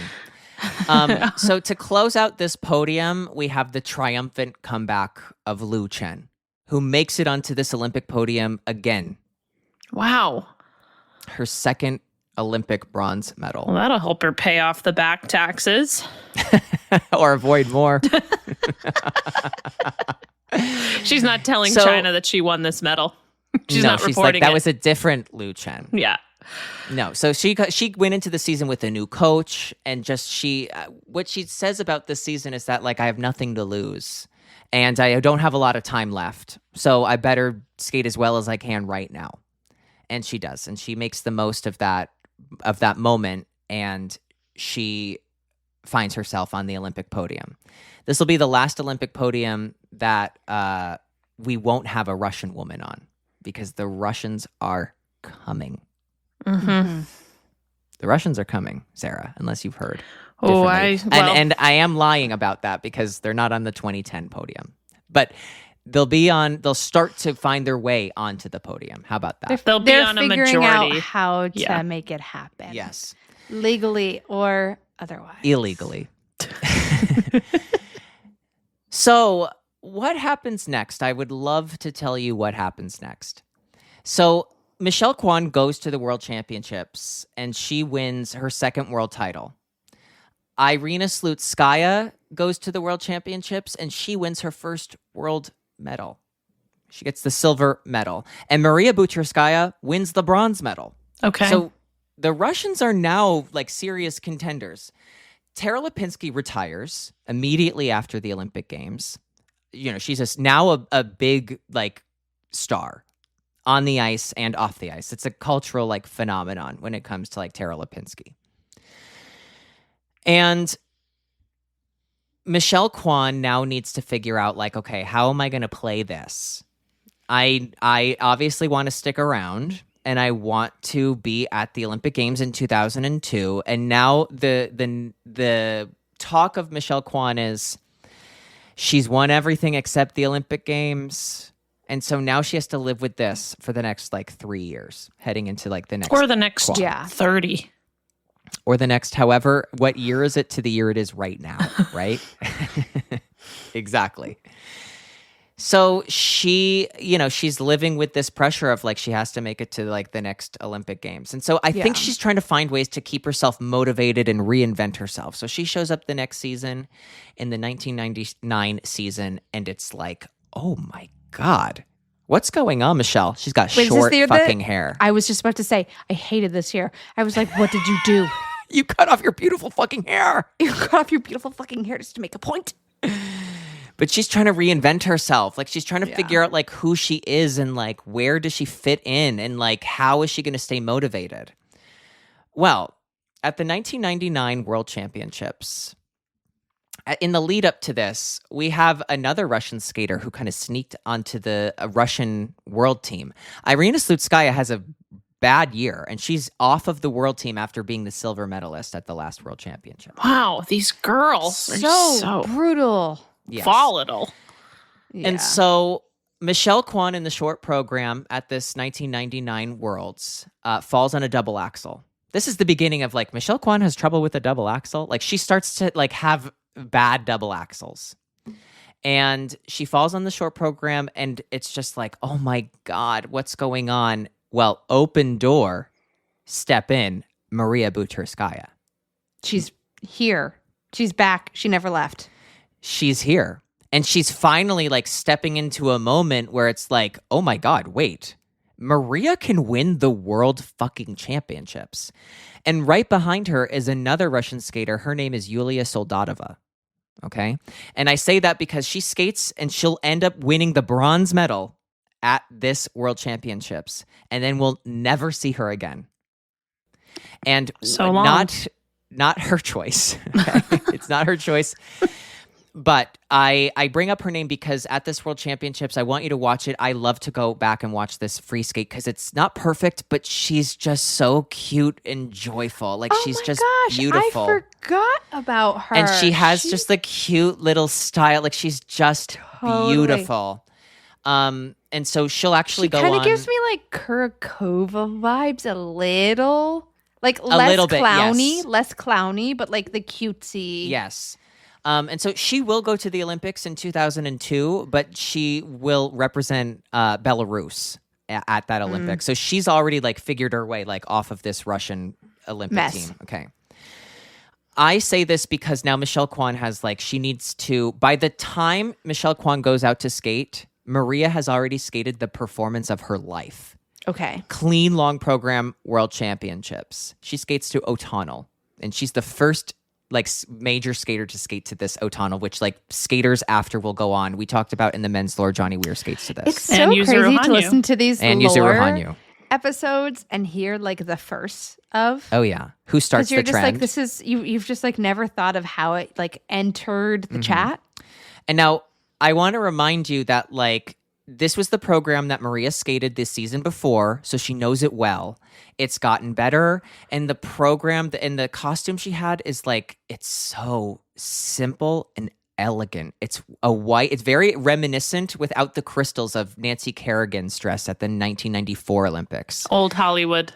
She looks like old Hollywood. I mean, Maria Butyrskaya is a vision out there. Like the skating is, like I said, she's got two wooden legs, and she's really like, if she gets any stiffer, she should wear an eye patch. Like she looks like she's stiff. Well, Pinocchio stiff. is very old Hollywood. Oh my God, he is oldest movie in the world.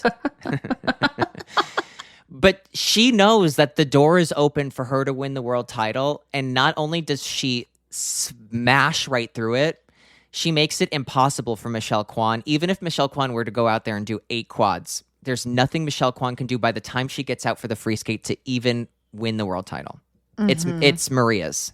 Yeah. And so Michelle goes out and she skates very well, but the judges know this is Maria's title. Maria wins the short program, all 9 judges. Wins the free skate, all 9 judges. Unanimous Wow. decision. It was just Maria Butyrskaya totally as the world undeniable. champion. Yes. And I think in this next year, in this next like 2001 year, Maria's style really starts to refine. And I see that like as we head into like the 2000 World Championships, this is the most like iconic Maria Butyrskaya short program where it's like the best of Maria.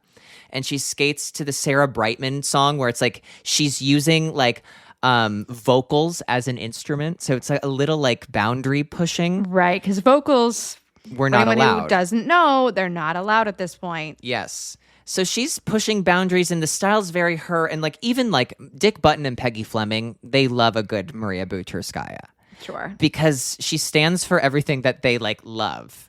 That she's defied the people who told her that she could never do it. That she's Sure. still out there. And They this- love a comeback kid, as someone love who somebody- stands for like the journey, the story. and they love somebody who's out there for the right reasons. And by the right? way, everybody loves that stuff. Not just Everybody Dick and does. Peggy. just Dick Button loves when people do it for the right reasons. And I like it when they do On- it for the on wrong peg ones. legs. And with this world title, Maria Butyrskaya is also the oldest woman to win a world title at Okay. 26 years old. It makes me want to throw up. And at this World It's Championships, not nice. Russia becomes the first country to win all 4 disciplines at one World Championships. Okay. So this is so now, it's- the Russians are here. Yeah. The Russians have always been dominant in the pairs and the dance, and they've started this dominance in the men, and now they have the women to back it up. Now, Irina Slutskaya, she's been like out of the mix a little bit. And I remember this time, and I went back, and they really positioned this as like Irina just needed to buckle down and get married because they focused this as like as soon That's as she not what I gets thought you married were to going to her. say. I thought you were going to talk about her heart problems. No, they'll come later. Okay. So as we're getting ready for the next season, Irina is like, it's really like we talk about like, oh my God, now that she finally got married to her boyfriend, she talks about her like stable home life and like how that's helped her on the ice. And it's a really big part of her storyline of like, now that I'm like a married woman, I feel like I can step into my like own. Interesting. And it's an interesting like storyline. And heading into this 2000s World Championship, it's Irina Slutskaya is back in that mix. She's been having a great season. Maria Butyrskaya is the reigning world champion, and Michelle Kwan has something to prove after her world championships the year before. Yeah, so Michelle, just as I'm keeping track, Michelle has basically alternated years that she wins the world title and doesn't, right? Because she wins it in 96, she loses to Tara in 97, she wins in 98, and she loses to Maria in 99. Yes. Okay. On again, off again. Yeah. Now, before we get to the World Championships, let's go to the U.S. Championships. Please. Okay? Yeah.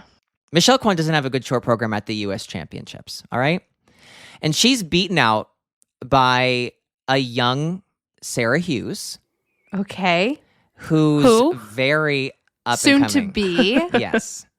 She's this really good skater, and she had been to the World Championships the year before because John Nix had started coaching these two phenomenal junior skaters. And in 1999, we saw this young skater named Naomi Nari, who in the short program at the US Championships in 99, she falls and whacks her fucking head on a triple jump. And we're like, is she going to get up? What's going on? She gets up, she finishes, but she has the performance of the night at the 99 US Championships. Okay? Okay. And she has the performance of the night. Everybody's like, oh my God, John Nix, who is this girl? She's got the flexibility of Nicole Bobek. Because something we didn't talk about is Nicole Bobek. I was going to basically ask changed- where she is. Nicole Bobek has still, she goes to the 98 Olympics and she flirts with coming back and not coming back. And eventually, once we get to the 99 US Championships, Nicole shows up, but she withdraws. But I want to go back to Nicole for a little bit and just talk about her performance style. She was undeniable when she was on the ice. You couldn't help but eat up what she was doing. Oh my God. She was so good. She was a she really changes- big jumper too, right? Huge.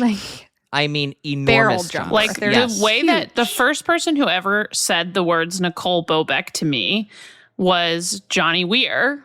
And this was way back, one of the first US championships that I did with Johnny.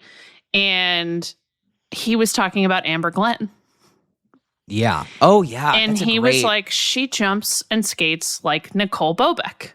And, Tara, who had trained with Never her, thought of is that, yeah. sitting there going, yeah, oh, yeah, she looks just like her. Yeah.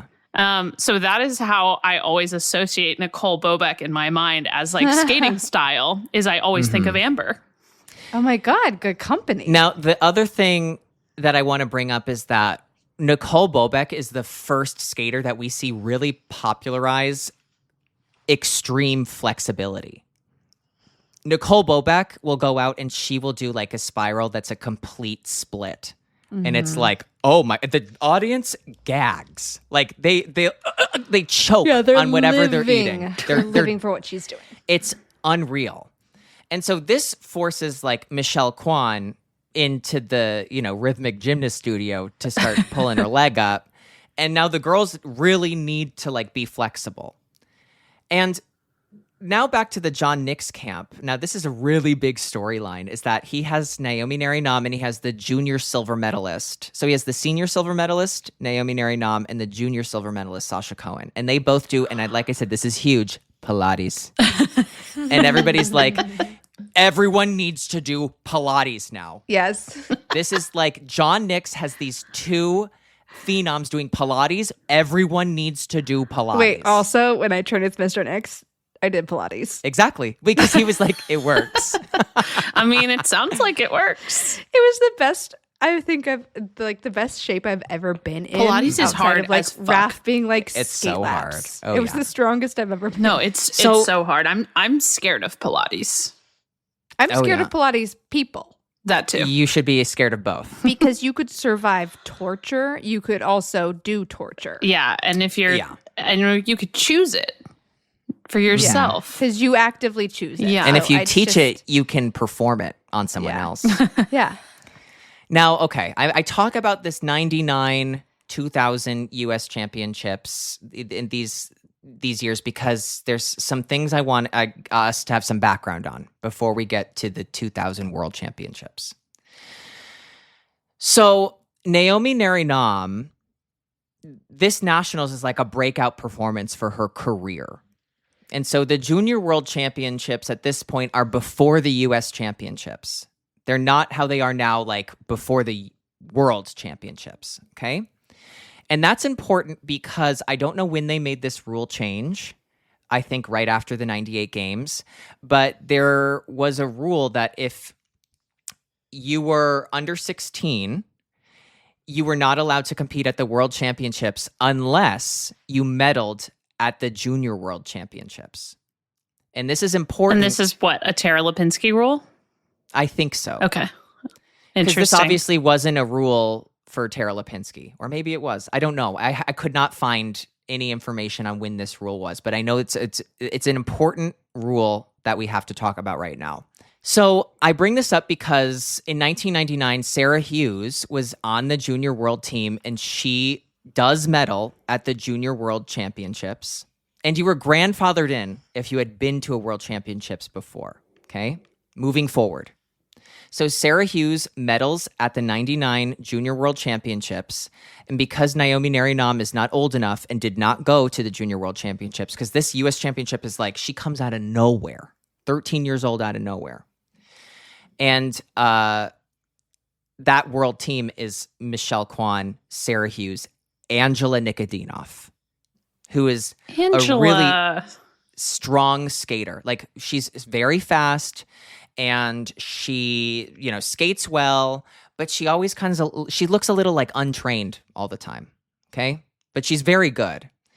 But so that's our world team in 99. When we get to 2000, I'm telling you that I did not watch the 2000s U.S. Nationals women's short program. I had to go to bed, right? I had to go to bed. My mom said, you have to go to bed. We can talk about it in the morning. I'll record it on VHS. I wake up and my mom looks like she has seen the second coming of Christ.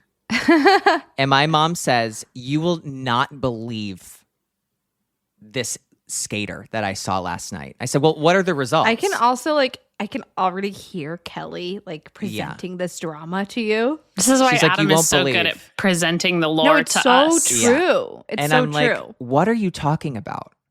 She's like, there's this young girl. She's from Orange County, California. And the way she skated was unlike I've ever seen anything in my life. She looks like a ballet dancer.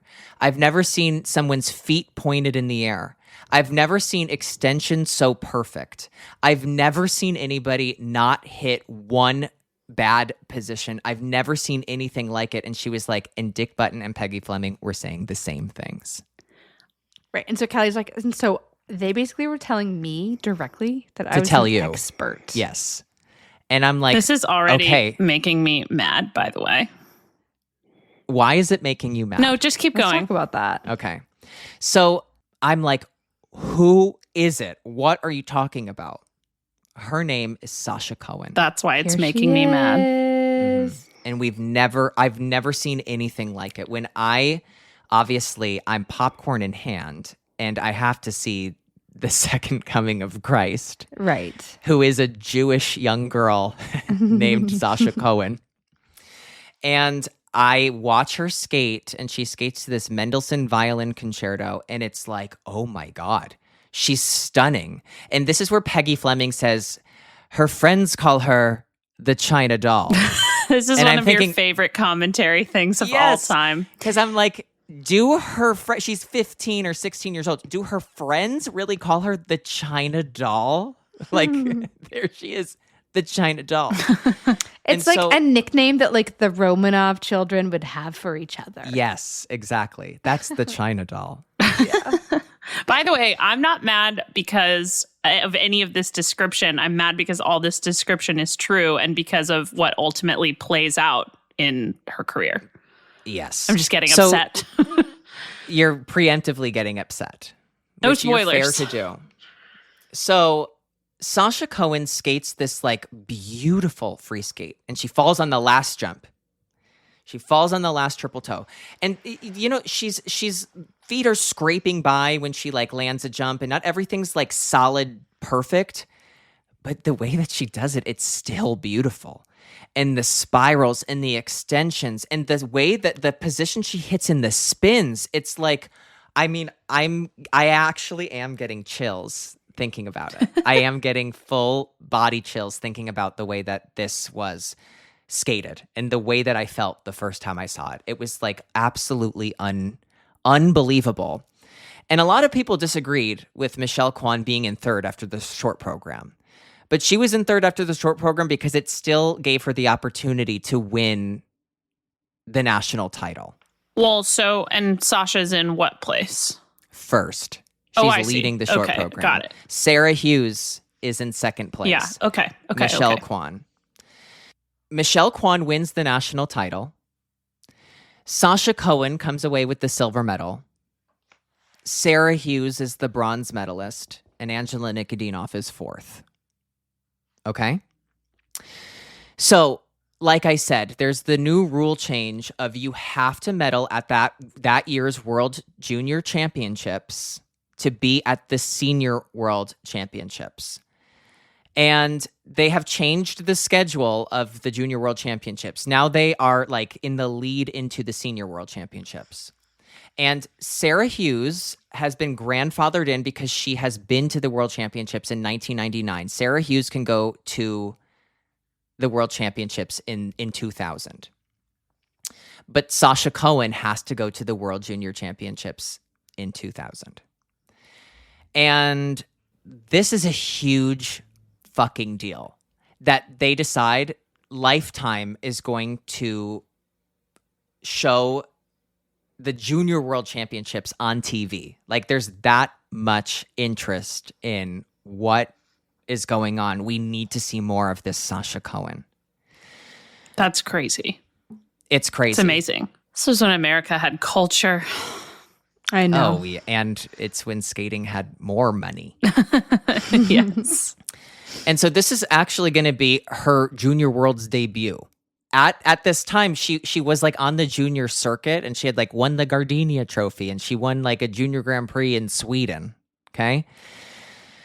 But she had never been to the Junior World Championships before. And Naomi Narinam, like she doesn't skate very well, and she ends up like getting injured, and she'll find her way into like the pairs category, but it's like the beginning and the end of Naomi Narinam. But I bring that up because it was John Nix had these two flexible phenoms who were doing Pilates in Orange County. So she goes to the Junior World Championships in 2000, and she needs to get a medal if she's going to be at the World Championships. Well, she goes and she does not skate well. There's a lot of pressure on her, and she's like very new to the scene. But the U.S. at that Junior World Championships does have two medalists who have been dominating the junior season all year. And who are they? I'll tell you. The Junior World Champion is Jenny Kirk, and the Junior World Silver Medalist is Deanna Stellato. Oh my God, here she is.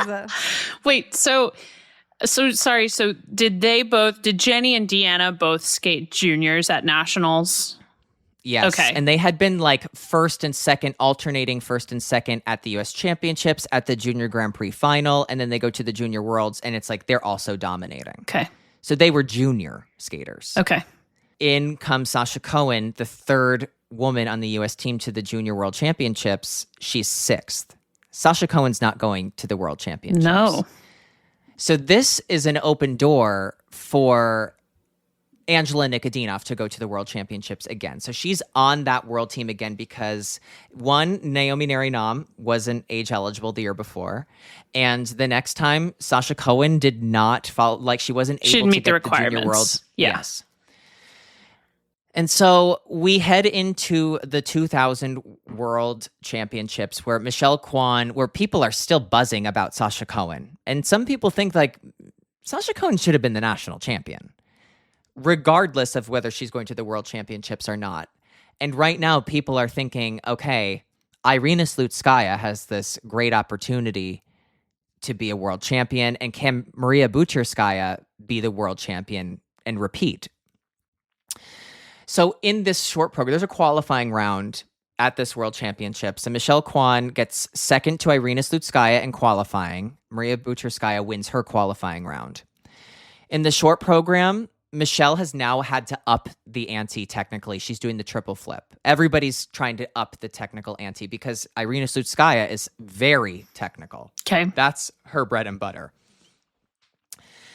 And now she has sort of like a more Surya Bonaly kind of like her skating technique is more refined and her spins are like first class out of this world. But she really is having the mentality of like, I'll just throw in another triple. I'll try another triple. And so she sometimes, this will work in her favor, but it sometimes won't because it'll just be sloppier than somebody else. And so we have the short program, and Maria Butyrskaya, like I said, this is a very classic, perfect example of like Maria Butyrskaya's like beautiful womanly style. She wins the short program easily.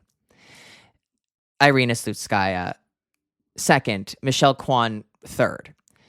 Because of the qualifying round, Michelle Kwan needs Irina Slutskaya to beat Maria Butyrskaya in the free skate to have any chance of winning the world title. Because the placements are factored. And so even if Michelle Kwan wins the free skate and Maria Butyrskaya gets second in the free skate, Maria Butyrskaya will still be the world champion. So Michelle needs help. And she gets it. Michelle Kwan gets that help that she needs. Well, it's an on year. It's an on year. And so we go and we watch Michelle Kwan blow the roof off the building. She does the triple toe combo. She skates so fucking aggressively. And in the short program, she does the triple flip and she like has to fight tooth and nail for the landing. And that's just enough for the judges to put the Russians ahead of her, who were solid.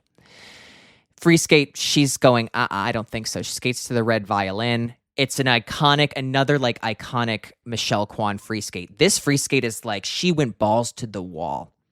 It just so happens that Irina Slutskaya beats Maria Butyrskaya in the free skate, which is all the help that Michelle Kwan needed to win the world title in Nice. Her third. Michelle Kwan. Correct. 3-time world champion. Okay. Irina Slutskaya back on the world's podium thanks to her marriage. Thank you, marriage. And Maria Butyrskaya wins her third world medal but loses the world title. Now, let's go into 2001. 2001 is really interesting because Sasha Cohen is out with a back injury. But in this season, we see something that we haven't seen before. We see Angela Nikodinov looking completely renewed. And what I mean by that is she starts skating with her longtime choreographer, Elena Tchaikovskaya. And there's just something so different. And the big difference is that she's lost some weight. And it takes, I think, every ounce of Dick Button's willpower to not go, wow, she was so fat before and she just is thin now. Oh my God. Oh my God. But right, to not basically attribute everything to that. Yes. Right. And so I'm sure she was not so fat before either. No, she's not so fat, but she has like lost weight. And I really just think like Elena gave her this renewed love for like what she was doing. And she just looks different. And she's just performing like, oh my God, we've never seen this version of Angela. Like she looks unreal. Like Angela Nikodinov looks unbelievable. And, you know, she's trained up in Lake Arrowhead, like at the same rink as Frank Carroll. And, she never was known for somebody who was like working, like first one on, last one off the ice, right? Like she just wasn't seen that way. But the way that she's just presenting herself different and working with Elena is just like changing everything for her. So at this 2001 US Championships, Michelle Kwan is okay.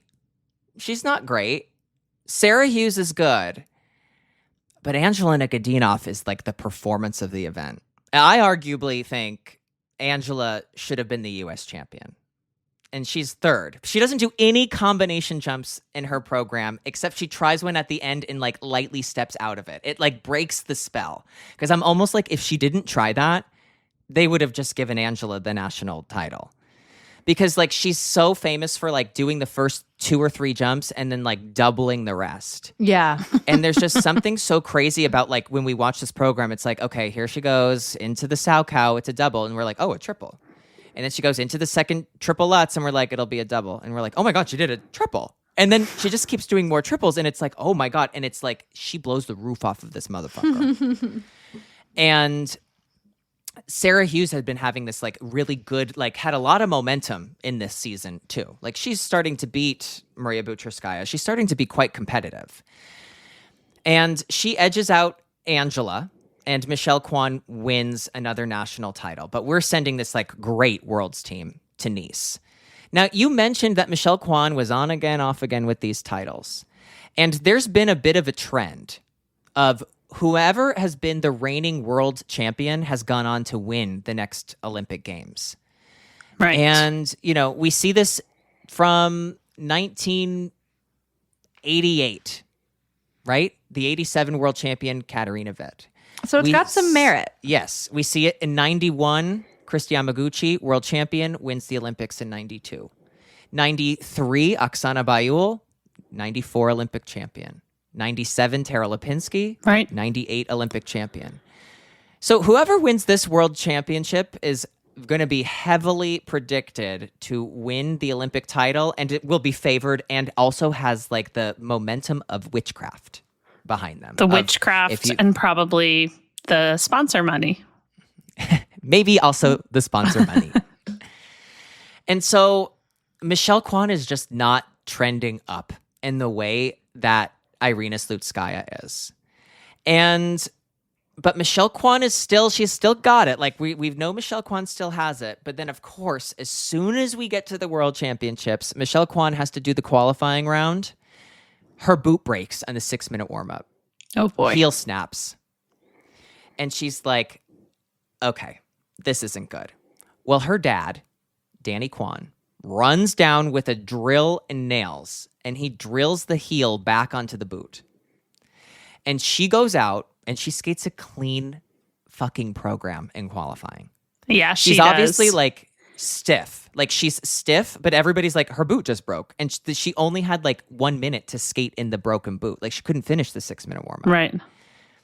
But she goes and she skates. She makes it through. And she's going to skate on these boots the rest of the championships. They just nailed that shit down. At this World Championships, Angela Nikodinov skates this amazing short program. Sarah Hughes skates great in the short program. Michelle Kwan is great, but Irina Slutskaya is the one who comes in first after that program. And I got to say that like she's very technical, and I think like this is the short program is where Irina shines because it's very much in the vein of this is a technical program where the jumps are bigger and they're cleaner and she skates faster and the spins are like beautiful. And so she just edges Michelle Kwan out. Irina goes out for the free skate and she's up to her old antics of like, she's kind of stepping out of a jump, but she turns it into like a step out double sow cow. And like, I'll just add another double toe on the end of this 5-jump combination. And I'll just add a triple loop here. And so she's throwing everything she can at this. Yeah. At this program. She wants this title. But Michelle Kwan goes out and she skates one of the best Michelle Kwan programs of all time. Triple toe, huge jumps, beautiful presentation. And she skates to the Song of the Black Swan. Michelle Kwan, it's undeniable. Michelle Kwan is the world champion. Now, Sarah Hughes has been trending up all year, and she beats out Maria Butyrskaya and finds herself on the world podium. Okay, so Irina Slutskaya gets second, and Sarah Hughes gets third. And that is the world podium going into the Olympics. Yes. And so that's our world podium heading into the Olympics.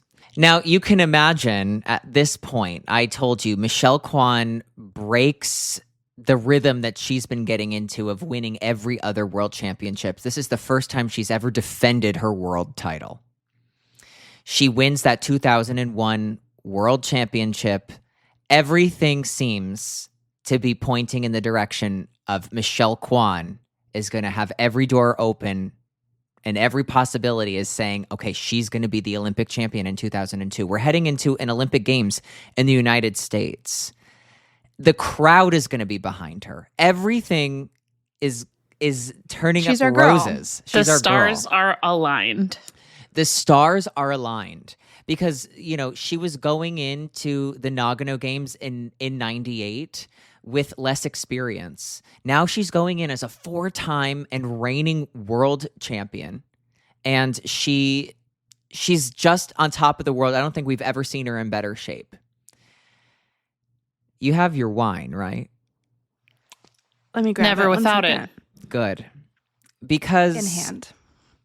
in Q4 Oh, no. of 2001, Michelle Kwan announces that she is not going to be working with her longtime choreographer, Nicole. In Q4, she announces this? Yes. How does she not have programs by Q4? We don't know. See, this is a period of time where you could really be secretive about the things that you have. So, people Wait, but weren't we're announcing. we're defining Q4 still as September, October kind of thing? Yes, we're going by the work calendar, not the figure skating season. So it's right before the Grand Prix. Industrial Q4. Yes, so right before the Grand Prix, we learn that Michelle Kwan got her Olympic programs not done by Nicole. God damn. She's going to use her short program from the 98 games, one of her iconic pieces. So she's using one Nicole program, but did not work with her. She decided that she's going to work with another choreographer. And this choreographer is named Sarah Kawahara.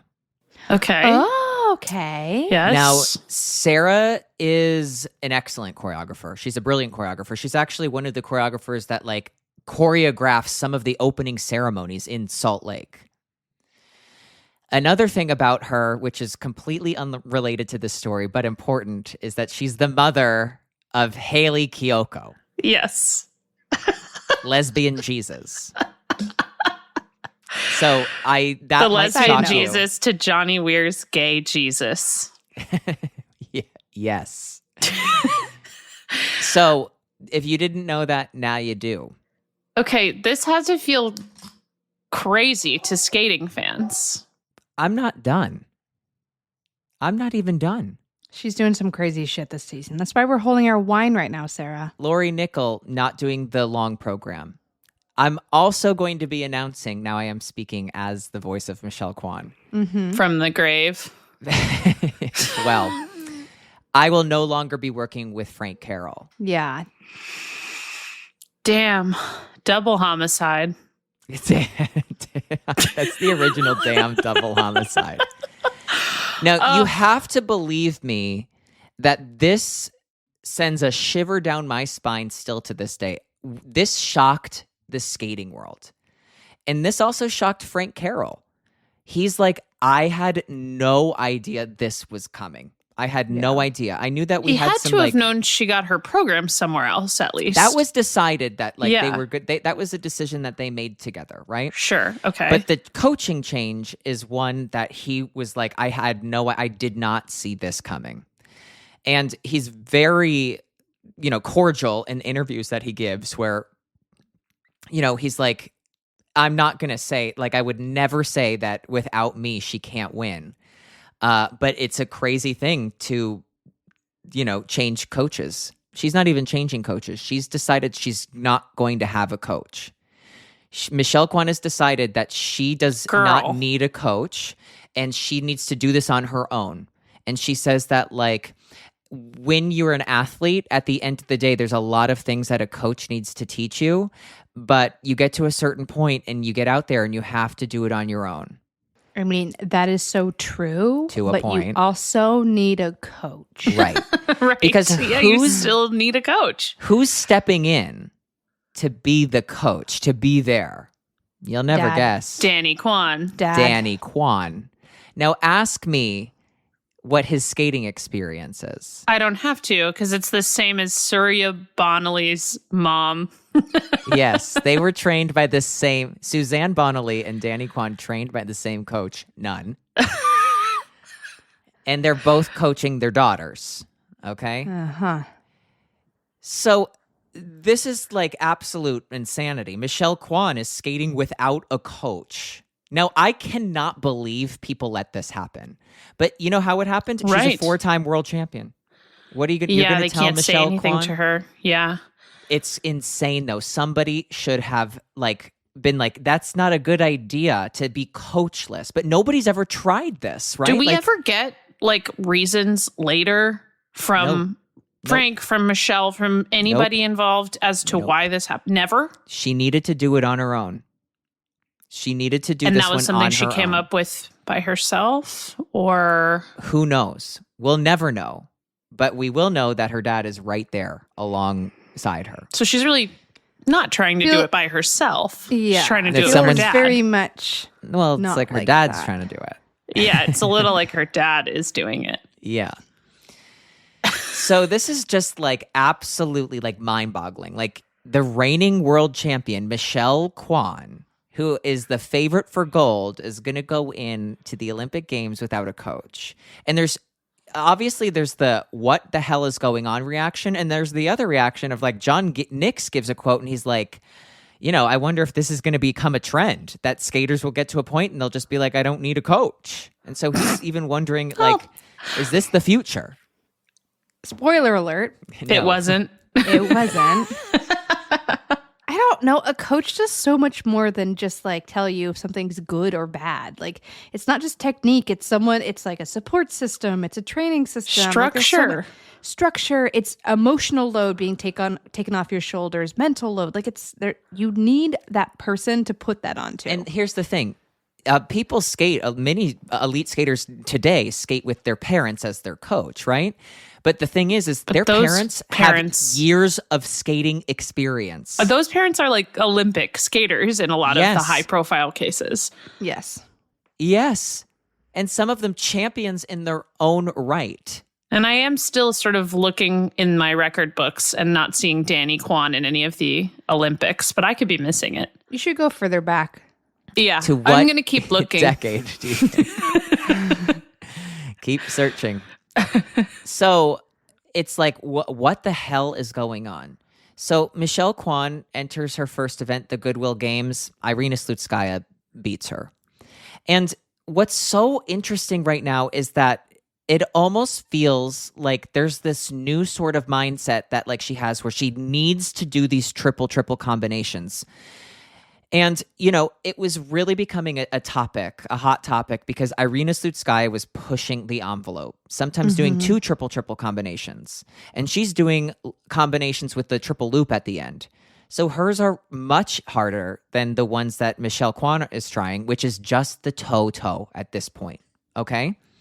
So this is a really big topic of can Michelle keep up? Because she announces the end of their coaching relationship 2 days before the start of Skate America. Oh. Okay, so she goes to the Goodwill Games with I witnessed their last event together. Yes. The 9/11 happens in skating and outside of it. Mm-hmm. Yeah. And that's crazy. Yeah. So this feels like Danny being you're getting beat by Irina Slutskaya. I'm taking over. Yes. I've got this. Oh, okay. So we think that was probably the impetus. Well, that's Ashley's making it. We'll never know. We'll never know, but that's a good point where I think that's it, where it's listen, she's pushing the envelope technically. If you want to win the Olympics, you got to do it this way. Which would make sense because she gets to Skate America and whatever, but it's really what we need to talk about is when she gets to Skate Canada, because these Grand Prix were not seeded at this point, okay? So you had at Skate Canada, you had Michelle Kwan, the reigning world champion, Irina Slutskaya, the silver medalist from Worlds, and Sarah Hughes, all in the same Grand Prix event. Wait, how is that even possible? It wasn't seeded. Yeah, now, Ashley, the medalists from Worlds can't meet until the final now. Yeah. That's It was this interesting. event that changed it. When did they start seeding it. Yeah. Well, I think even at this point that you would do 3 Grand Prix. Oh, and yeah, you'd yeah, have one that was considered non-scoring. So you had to choose what event you would get your Grand Prix points. So if you like won your first event and then you got last at the other 2 and you decided that like, well, my one that before you have to like before the season starts, you decide which one gets no points. So you look at the field choose and decide the okay, ones that you think you're going to do the best at based on who else is going. Mm-hmm. Probably. I think so. I love that. So when we get here, we hear that in practice that Michelle Kwan is trying triple sow cow, triple loop combos, and she's trying triplets, triple loop, and she's trying all of these combination jumps that she's never done in competition before. It's the Olympic season, okay? So we go out for the Skate Canada long program, and this is where I really think everything all just like goes to shit. She falls a bunch. She falls on cheated triple combos. Like she's trying things she's never done before. It's obvious at this point that like somebody's telling her, I wonder who, that she needs to be doing this if she wants to win because it's not going to work if she does it the other way, when really if she just stuck to the plan, in my mind, there's no doubt that she just would have stuck to the plan and whatever. Because I also think at this point, listen, she has some demons, right? And the demons are, I skated clean. I was perfect at the last Olympics and it wasn't good enough. Yeah. I need to do something. So we don't know what's going through her head. She's also 22 years old. And got beaten by someone who did more technically than her. And so it's obviously something that is heavy on her heart. But what happens? Irina Slutskaya isn't perfect either, but Sarah Hughes is solid as a rock. And Sarah Hughes skates really well, and she wins very unexpectedly the Skate Canada International Grand Prix and beats both Michelle and Irina. That's right. Now, I did. You did. And we'll always remember Sarah. that. This is so insane. I'm sorry. Keep going. It's it was insane to... As a fan, which I was not a fan of figure skating at this point in my life, but like I'm curious for you as a fan, like watching this, where you just like, what are you doing? Like we're all rooting for you. What are you doing? It was, what are you doing? It was like insanity because it just like, it was, obviously she wasn't working with a coach. Her technique is suffering. She does not look at all in the same way, like stable or steady as a rock that she did before. Right. Like you cannot do this without a coach. Like you cannot do this without supervision. You can't do this at the highest level. Of a trained professional. Yeah, you can't do it without a trained professional. The worst thing you can do in an Olympic season is make changes. Yeah, big ones like this. Yeah. The time for change is in those like, not even the middle 2, but like the first 2. Yes. And then that third one is settle down and the fourth one is buckle up. Perfectly put. All things that I never did. Hindsight is 2020. Drink up, girlfriend. Take a big swig of that rosé. Those who can't teach. That's so true. I'm a big proponent of like teaching Danny at Kwan. this point. Yeah, exactly. Well, he wasn't teaching much either. It sounds like he was just telling. Right. So Michelle's messy throughout this season until we get to the U.S. Championships, because at this point it feels like, okay, Sasha Cohen's back. What is she going to do? Sarah Hughes has been having this upward trajectory where she's very solid. She's not the favorite and she's not the best. Like, let's just be like upfront about that. But she's very good and she's very trained and she's very prepared. At the 2002 U.S. Championships, before we head there, I had mentioned Angela Nikodinov and how she made this huge transformation and she was just a completely different person the last year. Like, she wasn't perfect at the 2001 World Championships, but the results of the U.S. women were 1st, 3rd, 5th. 3 women in the top 5. Wow. We were set. We had a good flight of women. And in this next season, Angela Nikodinov, who made this huge transformation of herself, and she credits like her coach, Elena Cherkovskaya, Elena passes away from cancer. Mm. And so she loses that support. And it's just like it deflates this momentum that she had created for herself. God, her career, she's had so many tragic losses. Yes. Because Oh my we'll God. get Yeah, there's we'll get to that. one big one. This was huge, but this was like a very painful loss for Angelina Godunov, and it cut the momentum that she had going. Because I mean, if Angela were to be more consistent and to be more reliable in competition, there's absolutely no reason to think that she wouldn't be on these world podiums. Yeah. She has the layback spin that Dick Button is like goo goo gaga over, drooling out of the sides of his mouth for. She has the skating qualities. It's just like she's effortless out there. And we saw glimpses of that in that 2000-2001 season. And the death of her coach really is like something that's like, wow, how will she move forward? It becomes her story, obviously. And it's a heavy story. Then something she needs to talk about constantly and all the time. That aside, we get to the U.S. Championships, and Sarah Hughes is good. Things might not be working right with the program. Maybe she needs to change a few things up, and they decide that her and her coach, Robin Wagner, who's been her longtime coach, say, you know what, after these U.S. Championships, we're going to go home. We're going to fix a few things up. We'll get a new dress. We'll make this program look more fresh for the Olympic Games. And I say that because when she gets there, she gets third at that U.S. Championships. Sarah Hughes is the U.S. bronze medalist heading into the Olympic Games. Whoa. Because Sasha Cohen comes out, and it's like, not only does it look like she didn't miss a beat, she's even more polished and even stronger than when we saw her in her debut in 2000. She's like fully formed.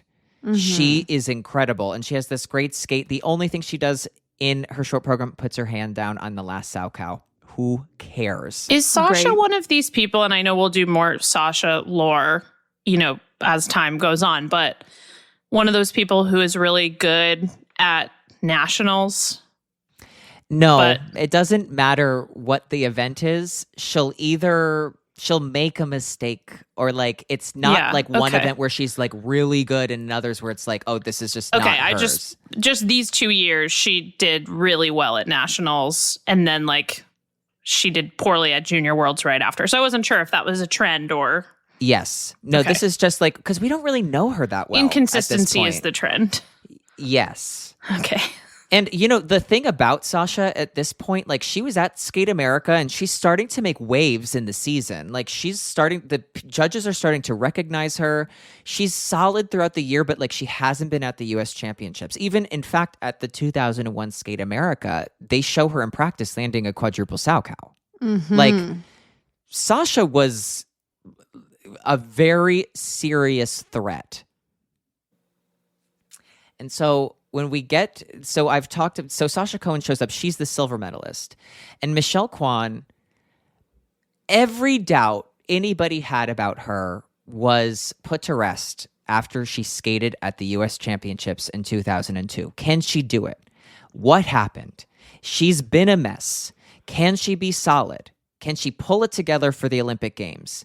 She has like the performance of a lifetime. And she brings the house down, and everybody goes, okay, she's back. Yeah, she's good. This is Michelle Kwan, and Michelle Kwan is ready to win this Olympic title. The doubters and the naysayers were shut up in that moment. Okay. So we get to Salt Lake, and how does it go? So let's start with the short program. In the short program, I feel like Sarah Hughes was nervous, but she makes it through. She makes it through the short program, and she ends the short program in 4th place. Sasha Cohen is unbelievable. She's breathtaking. Everybody is completely captivated by like this American girl. It's her first time at a world, like a major international competition. She's never been to a world championships. The Olympic Games is her first senior international. It's giving Paulina Edmonds. It is. And she skates My Sweet and Tender Beast, which like will go on in like figure skating lore of people skating to this waltz. And it's just, oh my God, it's breathtaking. It's unreal. She, in her first senior international, finds herself in 3rd place in the short program. And she's still with Wow. Mr. Nix, right? Yes, she's working with Mr. Nix. Who choreographs for her?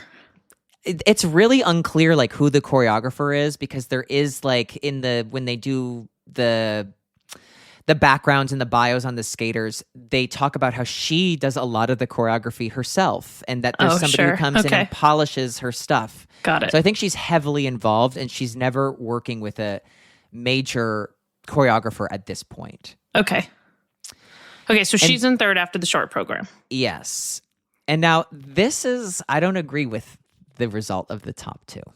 Ooh, okay. Say more. So Michelle Kwan, all eyes are on Michelle Kwan. What's going to happen? What will she do?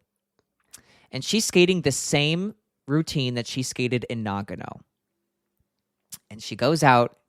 Can you first remind us what that combination. was? It was a Rachmaninoff short program. Okay. She goes out and she starts strong. Solid triplets combination, solid double axel. And we get to the jump out of footwork, the triple flip. And she toes in and the toe slips. Shit. But I don't know how she did it or what angels were on her side. She somehow finishes the Pulls flip in. and she somehow like stays on her feet and like has a nice landing on it somehow. Wow. But we know there's something kind of fishy with the jump, right? Like it's not a perfect flip, but like Michelle Kwan survives. Okay. It's basically, if I had to give this like a New York Times title, New York on like this triple flip, Kwan survives. Okay. And Irina Slutskaya goes out, and she's obviously not bringing the house down in the same way that Michelle Kwan is. But this program is like squeaky clean, fast. It's over before it even starts. The jumps are like neat as a fucking pin. There's not a foot she steps wrong. And the spins, like another thing about Irina is that her spins are much faster than Michelle Kwan's. And this is the short program, and we still kind of call it the technical program, where it's like the technical mark is the one that breaks the tie in the short program. And if you ask me, I think Michelle Kwan, based on the quality of her skating and the longevity, and she's the reigning world champion, she has every right to be 2nd place in this short program, and Irina Slutskaya should be the winner. But that's not how it's judged. Okay? Right. It's judged where Michelle Kwan wins the short program, Irina Slutskaya is 2nd, Sasha Cohen is 3rd, Sarah Hughes is 4th. Now, it's important that you know what place they were in after the short program, because we've mentioned it before but in this era and the way that the judging was done is that you got a factored point for what place you got in the segment. And so if you got 1st in the short program, you got 0.5. If you got 2nd, you got 1. If you got 3rd, you got 1.5. And the free skate was a 1st place is 1, a 2nd is 2, a 3rd is 3. And so the lowest score of that factored point is what like ends up on top. Okay. And so what they say is, and I've mentioned it before, you control your own destiny if you're in the top 3. Yeah, because the tiebreaker is going to be the free skate, right? Yes. So if you, in theory, like if you're in 3rd after the short program and you have 1.5 and you get a 2 for getting 2nd in the free skate, then you're already at 3.5 and anyone else can beat that. Exactly. Yes. Yeah. Okay. And so in theory, it doesn't matter what order these women are in after the short program, because you think that these are most likely going to be the medalists. It's anybody's game. It's whoever shows up for the free skate. And in the free skate, Sarah Hughes is out of the contention for gold, but a medal is not off the table because we don't know what Sasha Cohen's going to do. Because the morning of the short program, they're showing us videos of Sasha in practice, and she, for the life of her, can't land a triple Lutz.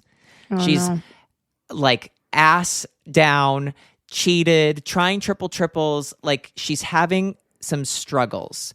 And I think that making it through the short program and just the pressure being taken off of that and just seeing that all of this attention is on Michelle Kwan and Irina, I think that really just changed the game for Sarah Hughes. Because she went into this free skate and she was joking around with her coach. She seemed very relaxed. And she has the skate of a fucking lifetime. She goes out. She sometimes has tried 2 triple combinations, but she's always backed away from that. She's always solidly been doing the triple Salchow, triple loop. But Lutz and Flip are not her best jumps. But she's always done, because the trend is like you want to do what the others are doing. So you need like the 2 triple Lutzes and you need the combinations, things like that. So in her game plan, she takes out the second triple Lutz and she decides she's going to do a second triple combination. And she nails it. She does 2 triple combinations, a triple Salchow triple loop and a triple toe loop triple loop combo. And damn. It's, oh my God. We've never seen her skate like this. Like, What is she skating to? She's skating to this classical piece of music that is called, and it's very classical, and it's music as well. She's skating to Damphus and Chloe, and then she goes into different cuts of Rachmaninoff Piano Concerto No. 2 and Rhapsody on a theme of Paganini. So she's doing like a combination and a medley of different pieces of classical music. Okay. And I mean, she's just, oh my God. And so it's also important that you remember that this women's event is hot off the tails of the pairs event. And cheating. And it's like, I think the judges are really like, we have to judge this as like honestly fair and like as as fair and not even fair. It's like as we see it. We need to call it as we see it. We can't have any bias. Otherwise, like there'll be such scrutiny on us, and like this will be the last time figure skating's ever in the Olympics. Like they have to get this right. And the way that Sarah skated, it was just like, oh my, how can you deny this girl? Like, you can't deny what she just put down. So they give her the marks, and there's room, because if the other women are clean, they will go ahead of her, and it'll just be the greatest Olympics free skate of all time. Like, that's just the way it'll go. But that's not the case. Sasha Cohen struggles in the free skate, and she goes behind Sarah Hughes. Michelle Kwan is up, and we're holding our breath. I am. It's her moment. I'm emotional. I'm emotional. So we're holding our breath for Michelle Kwan. And she starts off by like lightly 2-footing the first jump, where it's like, come on, girl. She really could just keep doing this the whole time, and we would just be like, just give it to her, give it to her, give it to her. Right. Until we get to the triple flip. The same jump on the triple flip that lost her the gold medal, arguably, in 1998. Well, and the same one that she almost went down on in the short program. Yes. Demon She goes jump. into that triple flip, hand down, foot down. She like is all the way down. She doesn't fall, but it's the gasp heard around the world. The because she's basically like hand down, foot down, and she's like on the ice. Yeah. Yeah. And it's like it's over. Yeah. The spell is broken, because she's been on like holding on to this moment as like with fist balled, blood trickling down from the balled fist. Like that's how tightly she's been holding on to this. And it's just like the moment's over. She's lost the magic. Yeah.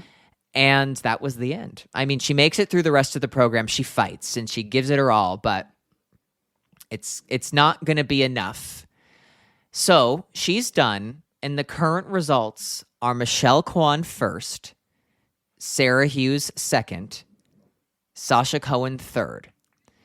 And for the results to change, Irina Slutskaya needs to beat Michelle Kwan in the free skate in order for Sarah Hughes to win. She has to beat Michelle and lose to If Sarah. she wins though, the right? free skate, she wins. She can't win the free skate. She has to go between them. But if Sarah's to win, she needs the free skate to be Sarah, Irina, Michelle.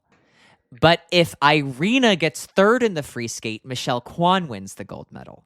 So she has to I get understand why we got rid of this, but in a lot of ways, I'm like, bring it back. No, I mean, this is what I was saying about 98. Like, I'm like, okay, this kind of sounds good. It sounds really fun. I mean, there is something to it of like, it's nothing's ever right where it's like the whole competition is put together and you can have an epic comeback. But there's something to it of like, this is why people would go out of their way to make sure they skated fucking clean. Because if you were out of it in the short program, you were out of it. Yeah. And now we're waiting because if Irina is first in the long program, second or third, it completely changes every result.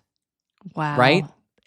We could have 3 different winners based on her free skate. Oh, wow. I wonder if she knew. I'm sure she didn't. I'm sure she knew that Michelle wasn't perfect. Yeah. Because like the door was open. She had to know the door was open. She knew the door was open, absolutely, because you could hear the gas. It's all around over the her world. face. I mean, 100%.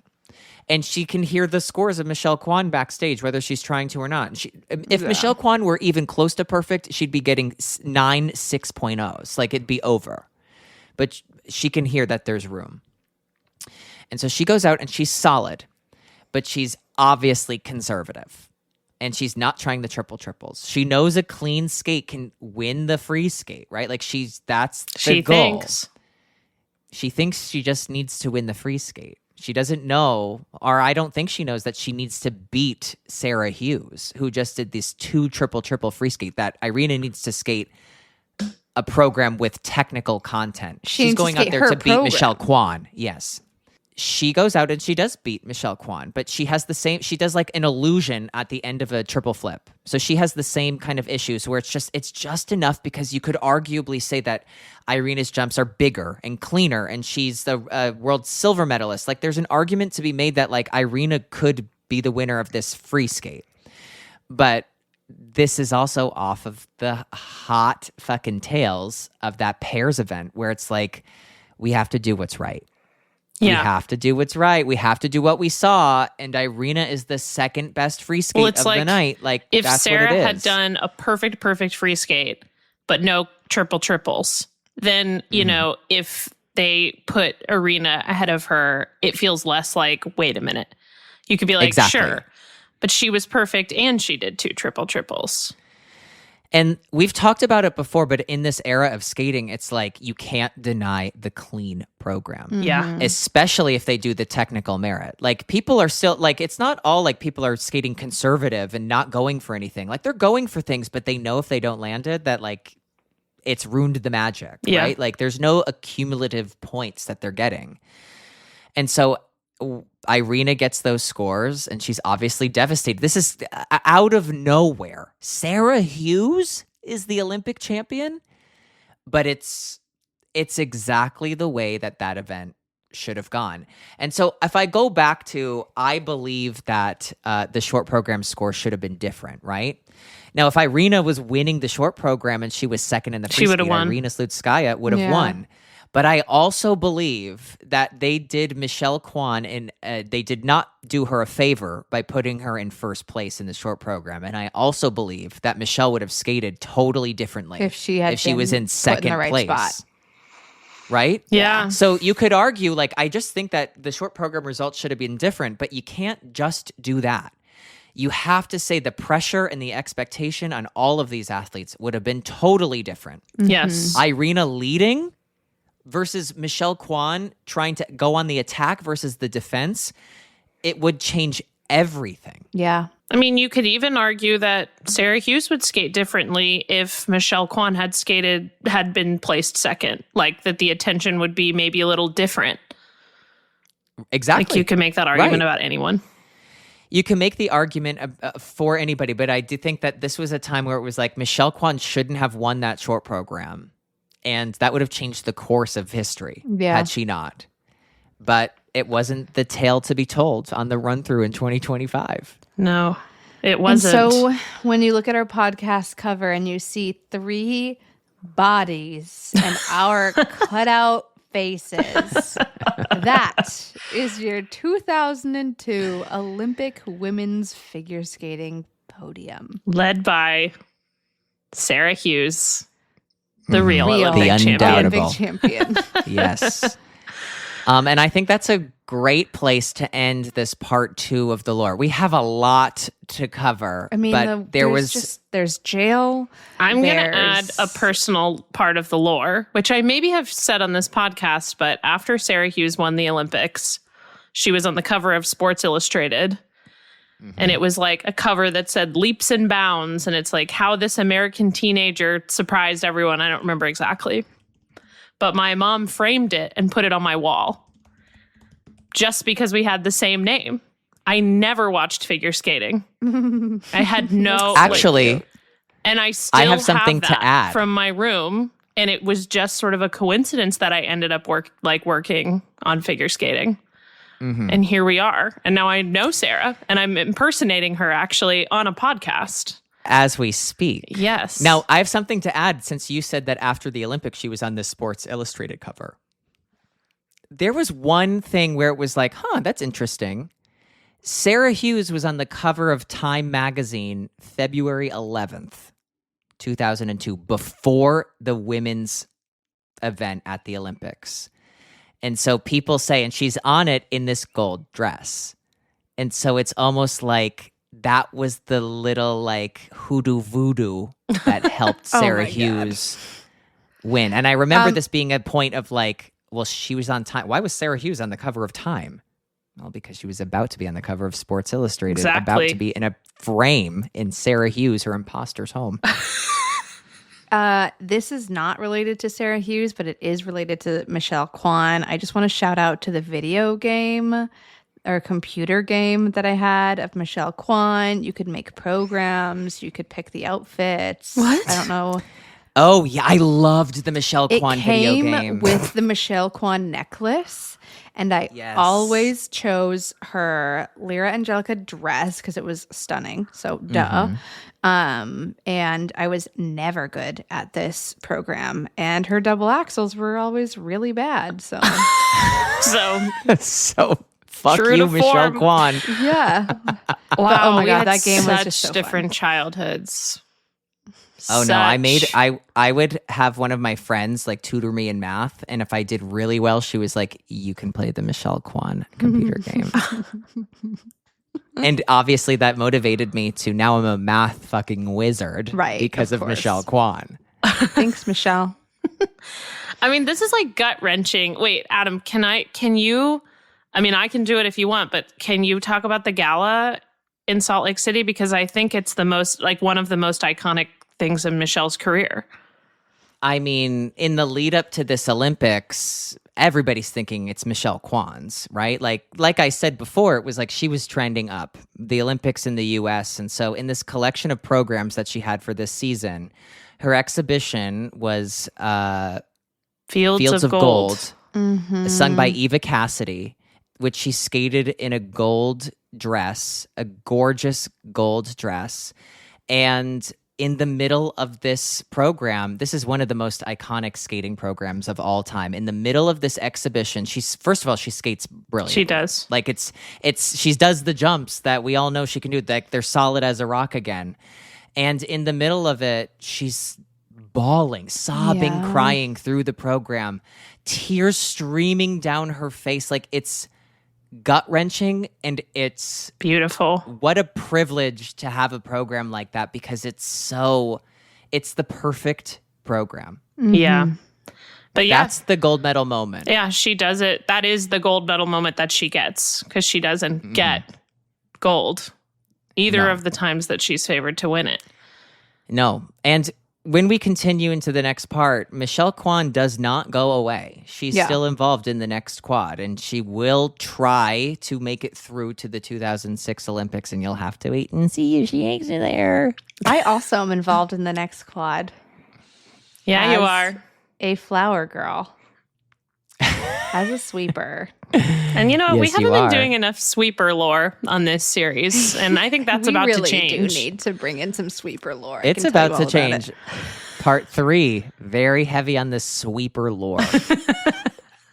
You have that to look forward to up next Yeah. on the run through. Wait, I'm like emotional thinking about Fields of Gold. We have to stop. I mean, yeah, no, it's amazing. about I Momo's will also feelings? say this isn't boding well for the lore series that in part 2, I somehow made it through Salt Lake City. This is going to be a long one, folks. Buckle Yeah. up. Buckle up, Yeah. and we'll see you in part 3. Yeah, thanks for taking your seat. Thanks for listening. As always, check out our Patreon. We appreciate you, and tune in next week for part 3 of the women's lore here at the Run Through. Bye, everybody.